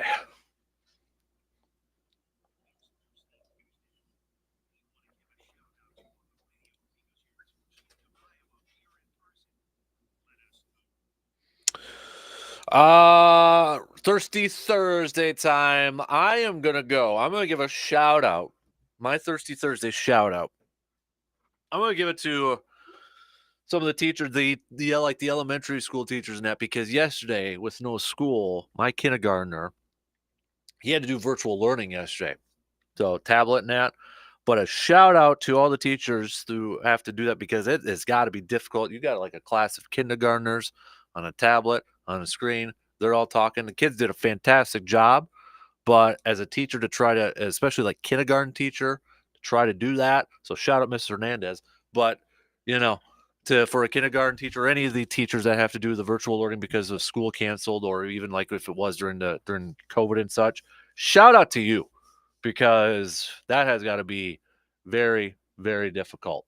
But shout out to the kids too, I guess, for doing that and listening to your teachers on the virtual learning. That had to be. I couldn't even imagine myself in kindergarten on a tablet, on an iPad, doing school stuff and all that. I was more concerned about packing my bag full of Ninja Turtle toys and and trying to be the cool kid at recess at that point in time. So, but that's my Thirsty Thursday shout out right there. The rest of you can hit us up with a text if you'd like to do another shout out here or there. Also, we'll get to our playoff picks tomorrow.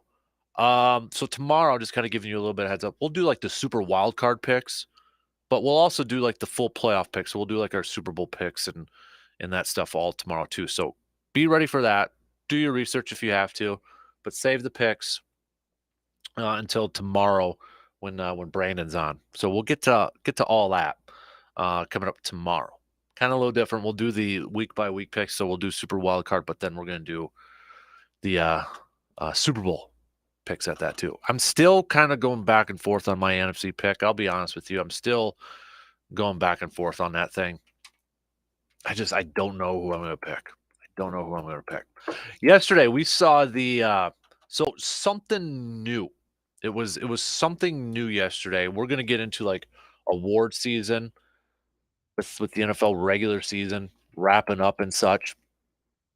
But the NFL players, it was an NFL players all pro team voted on by the players. New this year. If you missed it,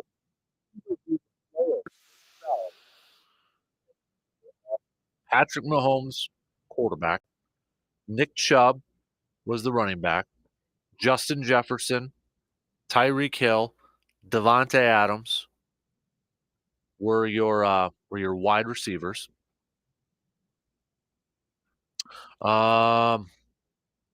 Wait, no. Let me back that up here. That's not correct. Let's yeah, Patrick Mahomes, Josh Jacobs, excuse me, it wasn't Nick Chubb. Josh Jacobs was the running back. Justin Jefferson, Devontae Adams, your two wide receivers. Travis Kelce was the tight end. NFL.com had their own picks on there. Don't confuse it for everybody. Kyle Juszczyk, the fullback from the San Francisco 49ers. Left tackle, Trent Williams. Left guard, Joel Bettino from the Cleveland Browns. Center, Jason Kelce. Right guard, Zach Martin. Right tackle, Lane Johnson.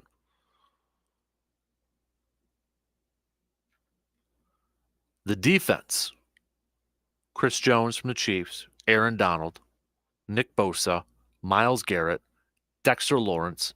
Roquan Smith. Fred Warner. Minkah Fitzpatrick. Derwin James Jr.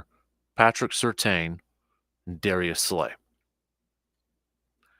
Special teams, Jason Myers, Tommy Townsend, Turpin, the returner for the Cowboys, and then Cordell Patterson was the kick returner. Core teamer, Jeremy Reeves and Justin Hardy. Long snapper, Morgan Cox. So there was no Packers on this list. One could really make the argument that Keyshawn Nixon probably should have had the kick return over Cordero Patterson. You look at the numbers, they're not even close on this thing.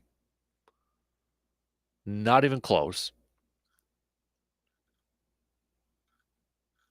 Keyshawn's were light years ahead. Patterson had 9 returns for 287 yards and a touchdown. Nixon, 35 returns, over 1,000 yards, and 1 touchdown. I think what happened, though, not to make any excuses, 1 is name recognition.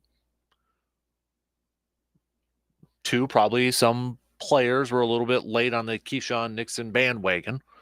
But I think that's probably the one Packer. If you could make the case for a Packer to make this players all pro team was probably Nixon. I would have to put on there.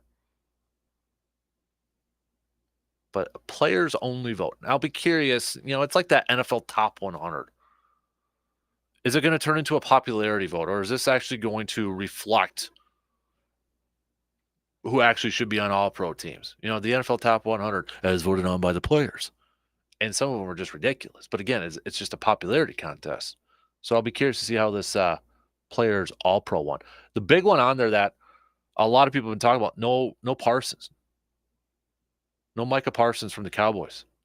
Now, here's the thing too, as as these votes are coming through and now these teams are announced, there's going to be people like, ooh, so what do the players actually think about that person? Is there something going on? Do the players maybe not respect that player? What's what how do the players view their counterpart? You're going to have probably some manufactured drama or some manufactured talk like, well, obviously the rest of the NFL has an issue with this guy. Players have an issue with this guy if they didn't put him on there. Maybe there is, maybe there isn't, but let's not try to overreach on that either. But that's like one that's kind of floating out there on social media is like, why didn't the players vote for Parsons? Why isn't he on there?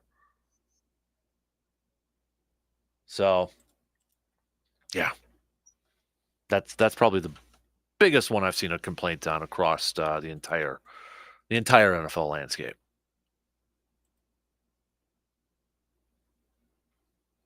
That's just another little fun thing to kind of banter about and argue about and whatever have you.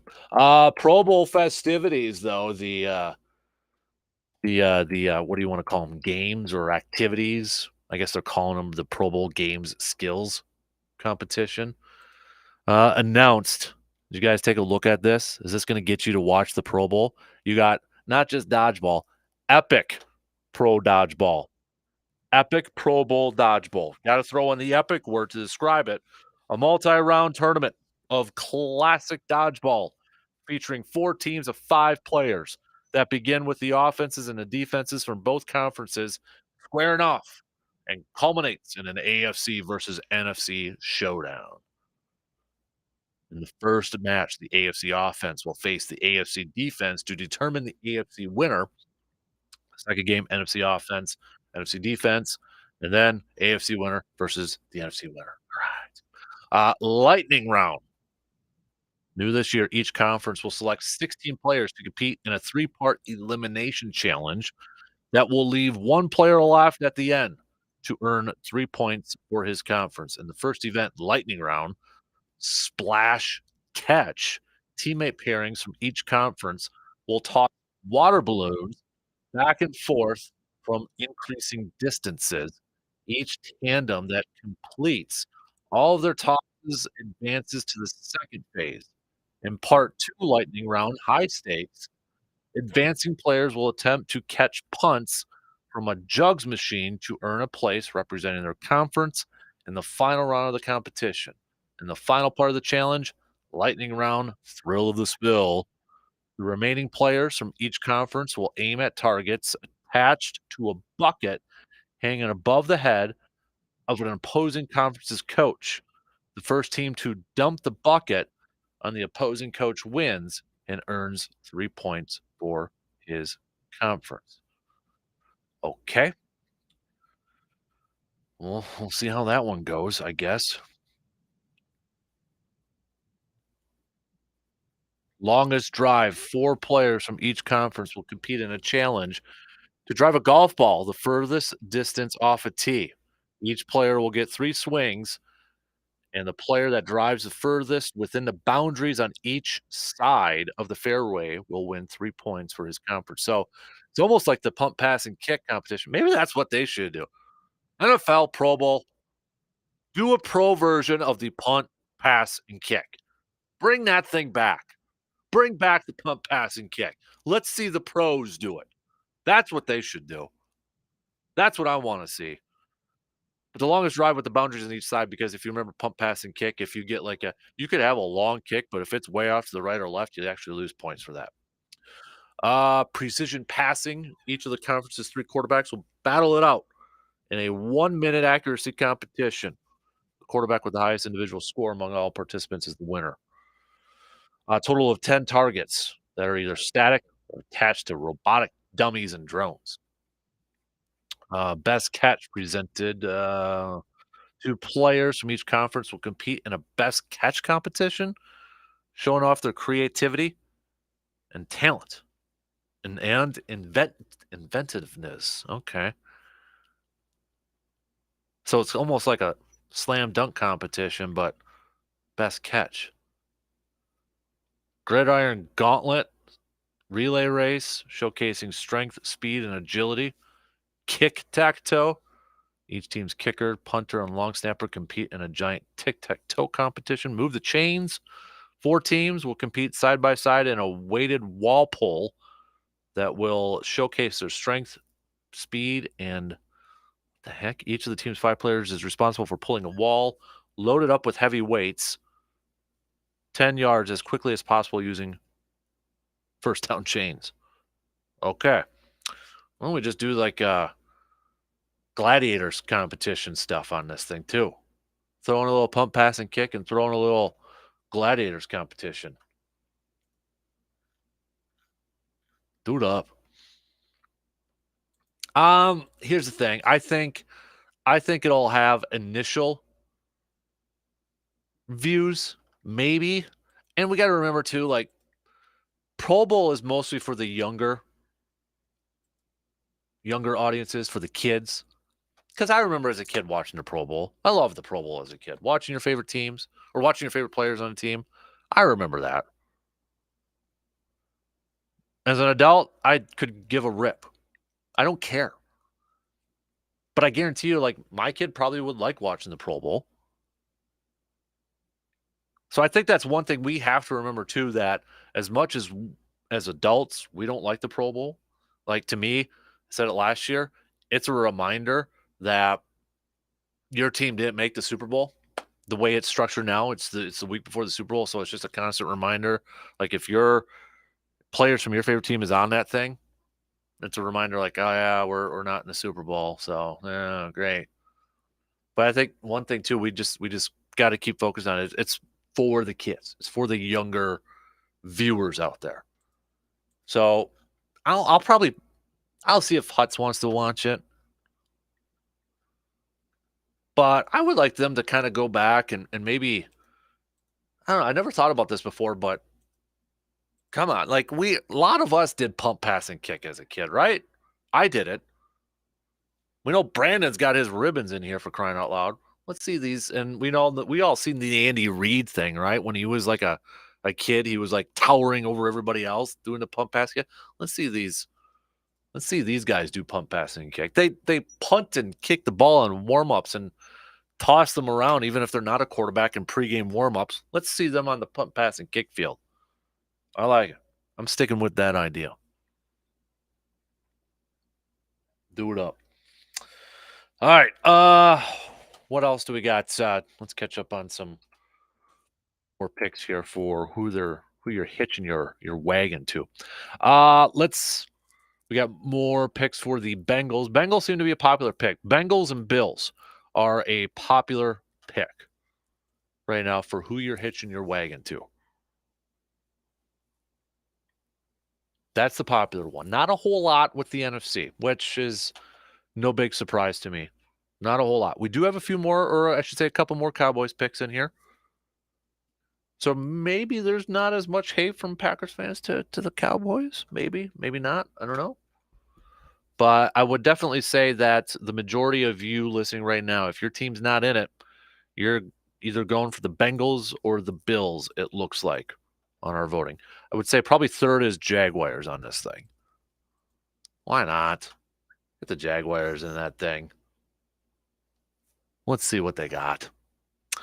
All right, tell you what, let's take a quick break. Then we're going to do our outdoor tidbit with Mr. Jake Bolks. Okay, if you have any questions for Jake, now is the time. You should do it earlier, but if you got any last second, something that just popped up in your head, maybe like for ice fishing or for trails or something like that, you got to text it to me right now on that Shoe Doctors bullpen line, 715-830-1912. Okay, got to do it right there. We'll take a quick break, and then we'll bring in Jake Bolks for our outdoor tidbit after these quick words.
More picks coming in it's clearly right now people are hitching their wagon to Buffalo and the Bengals that they would like to see win the Super Bowl with their favorite team not in it. Again, we'll make some picks tomorrow for our Football Friday. We'll make some Super Bowl picks and all that good stuff. But you know what time it is? It's time to catch up with our good friend, Mr. Jake Bolks, Wisconsin Conservation Warden. Jake, what's going on? Oh, nope, we got to do it again. See, it dropped them. So we've been having some issues with our phone. So we're going to have to see if Jake will give us a call back there too. But we'll get him up here in a couple minutes. Gotta love our 80s technology or whatever the heck we got going on here. So, but while we wait for Jake to give us a call back, some of you picking the teams that you were rooting up for as a kid. A lot of you just picking players. It looks like Barry Sanders is a popular one. I know Jake, our listener right now, would be a big proponent of that. Otherwise, a lot of you kind of picking some AFC teams. We got a couple more Denver picks on there. We got a couple Dolphins picks on there too. I don't know if maybe it was like the Dan Marino effect or something like that. So keep those coming. All right, let's get to Jake. How you doing, bud? Good to hear from you, man. I'm doing good. How are you guys doing today? Not bad. Hey, how are the trails going right now? Because we've gotten a little bit of warmer weather and such. I mean, that's always kind of a flaky situation. One day it could be open, one day it could be closed. I know you kind of hit it up last week on there, but that's, I think, probably one thing is maybe a reminder for everybody. Always make sure that if they're open, especially with this warmer rain weather that we've been having. Yeah, no, that's a good note. Is always check, because right when we got done talking last week, actually Eau Claire opened up all their trails that were closed when we were talking, and they're going up and down. I haven't heard of too many closing this week so far, but the trails are hit or miss. So there's some parts. Eau Claire County and the Dunn and Pepin were actually really good. I rode those all weekend. Eau Claire County was real good. But I rode Eastern Chippewa and Clark a little bit, and I think they got a little bit more rain earlier in the year, and their trails are pretty rough in spots. So some places are great, some places are bad, some places are open, some places are closed. So like you mentioned, just check it out and read the status reports and if they're open or not. Jake, we had a couple people texting this, and I'll be honest, I did not hear about this. So I Sure. texted you the picture ahead of time, but it's the CWD surveillance permits for private lands, and the plan is to start issuing these in September. Can you kind of give us a little bit of info on this, or maybe a little bit of a background on what this is? Yeah, so it depends on where you're talking about. The ones that you're referencing might be for Buffalo County, Yeah, or they might be for the Fairchild area. Okay. So, long story short, when it comes to what happens when a positive CWD deer is found is that the wildlife staff or the wildlife department spends the first couple of years trying to get as many samples and kind of figure out how much is in the landscape in that area where it was found. So when Eau Claire on the west side started, there was a huge testing, a lot of tags and all this kind of stuff were issued out. And that's still available, but it isn't as hot as it was a couple of years ago. Fairchild has a newer CWD positive result, and then the most not controversial, but the most recent one is the Buffalo County CWD deer that was found here this winter. So those tags allow landowners within a certain radius of where that was found to harvest a deer almost any time of the year. Obviously, this one, it sounds like they're going to wait till September, but those tags might go from September to next April or something, and it allows them to shoot deer with rifles during what would predominantly be an archery season, and fill some extra tags. And the reason for it is they want testing results. They want samples. Gotcha. Okay. So yeah, I'd never heard of it. And a couple people actually this morning has sent it over. So I wonder if it is maybe the Buffalo County one. It's probably the Buffalo County one. They had a meeting last night in Fountain City to discuss the next steps on how they're going to monitor it or what they're going to do in the upcoming years. So I don't know the results or what was talked about last night at that meeting. The local warden Bob Jumbeck was down there, so he's kind of the go-to on that for the wardens. But in all reality, if you hunt down there or have land down there, if you live down there, or if you have further questions on it, the best contact is the wildlife department out of Buffalo County. Law enforcement, we enforce making sure people are following those tags and those permits appropriately, just like any other season. When it comes down to the actual biological data and what they're going to do and who's going to get what, that's all managed by the wildlife department. So your local biologist is the best for that, and that's the same in Eau Claire County. If you got land and stuff with CWD deer permits available, go to your local wildlife biologist. One text that just kind of came through here, Jake. Somebody was wondering, can you trap on public lands? Yeah, you can definitely trap on public lands. There might be, depending on the public land, there might be some sort of restrictions or season dates that they allow it. I'm thinking something like Brunei Island State Park, and some of the state parks is public land, but they actually don't allow people to start hunting trap until later in the season and different things like that. So most public lands you're allowed to trap as long as you're within the season and hours and have the appropriate tags. But just like anything else, if you're going to go into, Eau Claire County Forest or Jackson County Forest or wherever, just double check their website and make sure it says on there that the forest is open to hunting, trapping, fishing, etc. And some of those, like I got the trapping seasons up. Like, is it Fox ends in February, middle of February, and I mean, there's kind of different dates for different animals for trapping season, right? Yep, yeah. So depending on what you want to trap and how you want to trap it, you got to look at the regulations. There's kind of like deer now, but with fur-bearing animals, so any sort of fox, coyote, bobcat, fisher, there's all sorts of different seasons, season dates, and then not only what equipment or firearms you can use, but sometimes like cable restraints you can't use earlier in the winter, but you can use later. And depending on if you want to use big body grips or not, you can use them on land or not, or in this area or not. So just like any other sport, it's open on public, it's open on private, but just make sure you do some research in the trapping regulations because there are some special season dates and different things. Maybe the last one that kind of just came through here too is sticking with trapping. Somebody asked, what if you trap an animal that you don't have a tag for? What should they do?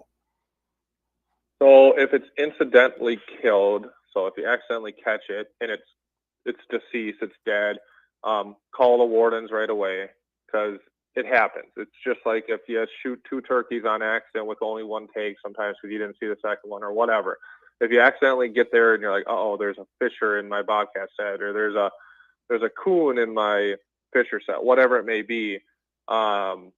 If the season's open and you want it or you have a tag for it, even if you didn't set it, you can keep it. But if you catch something, say you catch a bobcat when the season's closed or a bobcat when you don't even have a tag, call the wardens and we'll work through it. And we'll get the fur to good use at fur school and different things like that. If you try to take it and throw it or hide it, in a creek bed or something like that, we'll typically find out. So that's where people end up getting themselves in trouble, where something that might just be a warning in education or not even a warning, but just like it happens type contact turns into a ticket or something because they try to hide a mistake, So if it's alive, the best thing to do is just release it. So there's a lot of times people, incidentally catch bears, like their paws get stuck in little traps and stuff like that. Obviously, you're not going to dispatch a bear. Just work with a friend, work with someone, or call us if you need help trying to get it released. That's what I was going to ask you, and I was like, I don't know if this might be a stupid question, but like, what if somebody like a wolf or something like that, or like you mentioned a bear, just maybe give you guys a call? Happens. Yeah. The best thing to do, the wardens aren't always out and about, and we're not always able to assist. The best thing to do is if you have the ability to do it, or a local trapper or a friend that's really good or has done stuff like this, try to work through them first. And then if you're kind of like at wit's end and like you don't know what to do, give us a call and we'll try to either find a good contact to help you or come out and do it. I remember when I was a recruit warden back in the day, we had a bear that was stuck in just a little 110, just a little trap. Its paw was like half of its paw, and I used a big otter sled. I still remember putting that over the back of the bear and laying on the bear so we could take it off. Holy crap. It was pretty interesting as a recruit, brand new warden. Yeah, I But it would was a imagine. smaller bear. It was a smaller bear, so I was able to lay on it, but it was still interesting. Yeah, wow. I don't know if I could be able to do that, man. Better you than me. That's Right. holy cow. So, hey, Jake, appreciate the time as always, buddy. We got to get you. Let's plan on getting you in the studio like next week or the following week if you're up for it. Okay, bud. Yeah, yeah. I'll shoot you a text, but that should work out just fine. Awesome. That'd be Cool. good. Awesome. Well, great chatting with you again, bud. And hey, we'll catch up soon. Okay. Yeah, sounds great. Thanks, man. You got it. There you go. Jake Bolks, Wisconsin Conservation Warden, joining us again for our outdoor tidbit that we usually do every Thursday around 8:30. Okay, let's take our final break here, and then it's covering the bases and closing statements. We'll hit that up in just a couple minutes.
Covering the bases as we wrap up this Thursday edition. Bucks back in action again tonight against Miami on the road. Tip time 6:30. Coverage will begin around 6 o'clock here on your radio dials of 105.1 FM and 790 AM. Bucks looking to grab another win on this road trip here. Then they'll get the off day tomorrow, Friday, before they play Miami again on Saturday in Miami, and then back home for a couple more games starting on Monday. That's going to be a day game too. That tip time's at 1:30 on Monday. So just giving you a heads up right now, 1:30. I'll start at 1 o'clock Monday, a Bucks game against the Pacers because it is Martin Luther King Jr. Day. We actually won't have a show Monday morning either. So, but just a little bit of a scheduling note there. If you're looking at the standings in the NBA right now, you've got the Celtics still at 1, Brooklyn at 2. They're 2 games back. Celtics have won 4 in a row. Right now, Boston and Brooklyn kind of on some hot streaks. Brooklyn is 9-1 in their last 10. Boston 8-2 in their last 10. Bucks 2.5 back from the number 1 Boston Celtics. Cleveland 5-5 in their last 10, so they've kind of fallen down a little bit. They're the 5th seed with Philadelphia, who's 7-3 in their last 10. They are the 4th seed. Western Conference here, if you're kind of looking at Denver, still 1, tied up there with Memphis, both 28-13. Then it's the Pelicans and the Kings, just not going away yet. They're holding on to that 4th spot. I would say probably one of the bigger surprises in all the NBA. Sacramento Kings. Got to give Mike Brown a little shout out over there. Other stuff, we talked a little bit. Marquette with a huge victory last night against 6th-ranked UConn. And Marquette ranked 25th in the polls, but they've got Xavier and Providence coming up, 2 more ranked opponents. Marquette has a shot to not only, they're just a half game back from first place in the Big East, but really maybe take control of first place in the Big East, be tied for first place in the Big East, and move up in those rankings and add a couple more signature wins to their resume. So, and I'm guilty of this too, but we all need to maybe pay a little bit more attention to what Shaka Smart's group's doing down there in Milwaukee with Marquette and the Golden Eagles. Playing some good hoops right now. Maybe a little bit underrated. But, you get wins like that. And earlier in the season, they beat Baylor in that big game before they took on Wisconsin. Baylor at that point was ranked 6th in the country. So maybe we need to kind of, keep a close eye on what the Golden Eagles are doing down in Milwaukee. You're looking at the latest rankings in college. I think Houston right now I know they're ranked 1, and you're like, duh. But I think Houston, to me, is the best team in the country. I was looking at point differentials earlier this morning. Houston is number 1, and they've got the best defense in the country in terms of points allowed. Kansas is ranked 2. So the teams that got first place votes, Houston, Kansas, and Purdue, both those teams, or all those teams, just have 1 loss. But I really like Houston right now. I really like Houston. Wisconsin, meanwhile, this weekend too, if you're looking at the upcoming schedule, they've got, they got Indiana coming up on Saturday. So, other stuff on the covering the bases here. We talked a little bit more green and gold with our self-scouting series. We took a look at the defensive line. So we hit that up last hour. We talked a little baseball. Speaking of baseball, we did the I thought it was an interesting poll. If you want to check it out for yourself, it's at MLB.com, where they took votes from executives and front office people about like farm systems and prospects and who's better at developing hitters and pitchers. And there's a common theme amongst a lot of teams. Dodgers are up there quite a bit. The Cardinals are up there quite a bit. Well, look at their success. But I think the Dodgers too, we all assume that they just spend, trade. But how can they always maybe make some trades? It's because they do a good job apparently with their farm system. So also, will Mike LaFleur join his brother in Green Bay? That's a lot of talk out there now on social media. I don't know if he will. Packers already have an offensive coordinator. I think Matt LaFleur is going to bring in somebody, whether it's Hackett or his brother, to call plays. But if I had to pick between the two, maybe Nathaniel Hackett. Maybe. Although both, Nathaniel Hackett, you could be like, well, look what happened in Denver. And you kind of just wonder, did it become too much? Trying to do everything as a head coach and then call plays. Some people can do it. Some coaches can do it, and some can do it well. Some just can't. But I feel like LaFleur is going to hire somebody to be the play caller. I just don't know who it's going to be at this time. We're going to have a new episode of the Man Cave podcast up later today, brought to you by Toyston Ford and Hy-Vee. But I'm going to make my picks on that podcast with the head coach openings out there. We know some teams are doing some interviews and such, but I'm going to make my picks on who I think is going to get hired where. So don't forget, you can check out the Man Cave podcast on your favorite podcasting platform like Apple, Spotify, Google, Stitcher, or at sportstalk1051.com. And don't forget, if you wouldn't mind subscribing for free, following, and if you have the ability, give it 5 stars, give it a positive review like on Apple so other people can find the podcast. Anything else? They've got the top 5 dream Super Bowl matchups on NFL.com if anybody's curious about this thing. Number 1 is Buffalo versus Francisco. Is the number 1 pick for the dream Super Bowl. Number 2 is Kansas City and Philly. Andy Reid. The Andy Reid Bowl. That'd be something. Cincinnati versus Dallas as number 3. Chargers versus the Buccaneers at 4.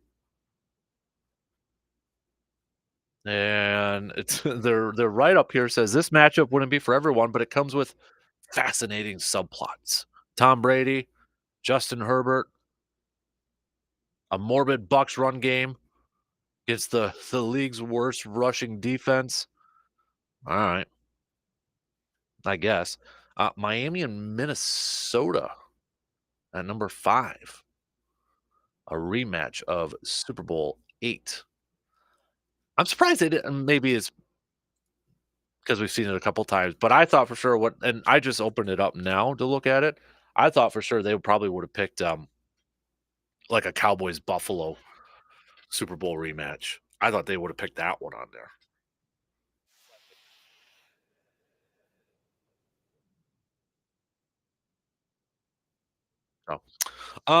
Okay. What else do we got? Want to hit up anything else? Closing statements, that fun stuff. Tomorrow we're gonna hit up another position group in our off-season scouting for the green and gold. Go back to the offense. Let's take a look at tight ends tomorrow. I want to talk about tight ends. A lot of uncertainty with that group. Do you bring back Tunyon? Do they go to the draft?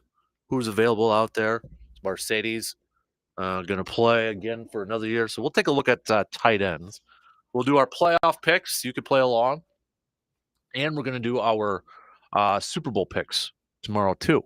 So we'll get to that. We'll pick Super Wildcard Weekend, but also our Super Bowl picks. We'll do a little inside the training room with Dr. Crow, Chippewa Valley Orthopedics and Sports Medicine. Brandon will be on. We'll catch up on some of the local stuff, and we'll do a little. We got a new segment coming up called This or That as well. So we'll hit that up too, and of course, cream of the crop. Who's our cream of the crop picks? And we'll announce another Carpet City Flooring Center local sports spotlight award tomorrow. We got some more picks coming in for who you hitching your wagon to. If your favorite team isn't in the postseason this year, just keep adding on to the Bengals and Buffalo. That's the majority right now. So it's kind of running away with it between those two teams. And I think is there a legit shot we could maybe see Buffalo and Cincinnati? It would be in the second round, right? In the divisional round? Yeah. Because Kansas City is the one would play the lowest remaining seed. So we might see that in the divisional round. Ooh. That would probably be be getting a lot of attention because well, Damar Hamlin, by the way, if you didn't hear, Damar Hamlin he was released from the Cincinnati hospital a couple days ago, went to transferred to a Buffalo hospital, but Buffalo released him from their hospital too. So he's now starting his like rehab work on his own and with the Bills. So he's out of the hospital just a little over a week after his the what obviously we didn't know what happened on Monday Night Football, but just a little over a week after that, and he's out. He's out of the hospital. That's amazing. That's amazing. I mean, that's just awesome to see that too. Awesome to see. Can you imagine like Buffalo if, and I don't know, this is pure speculation, just throwing this out there. I don't know if they talked about it or thought about it or even going to think about it, think about doing this. But can you imagine like if Damar Hamlin walked out on the field during a game and just how amped up that crowd and that Buffalo Bills team is going to be? Like, I don't even know if he will get approved for that or what, but can you imagine like if he just walked out on that field, the energy it would bring? I mean, the energy is already going to be there, but that will be an emotional sight if that ever happens again. I don't know. I don't know if it will, but we'll see. That would be something, though, man.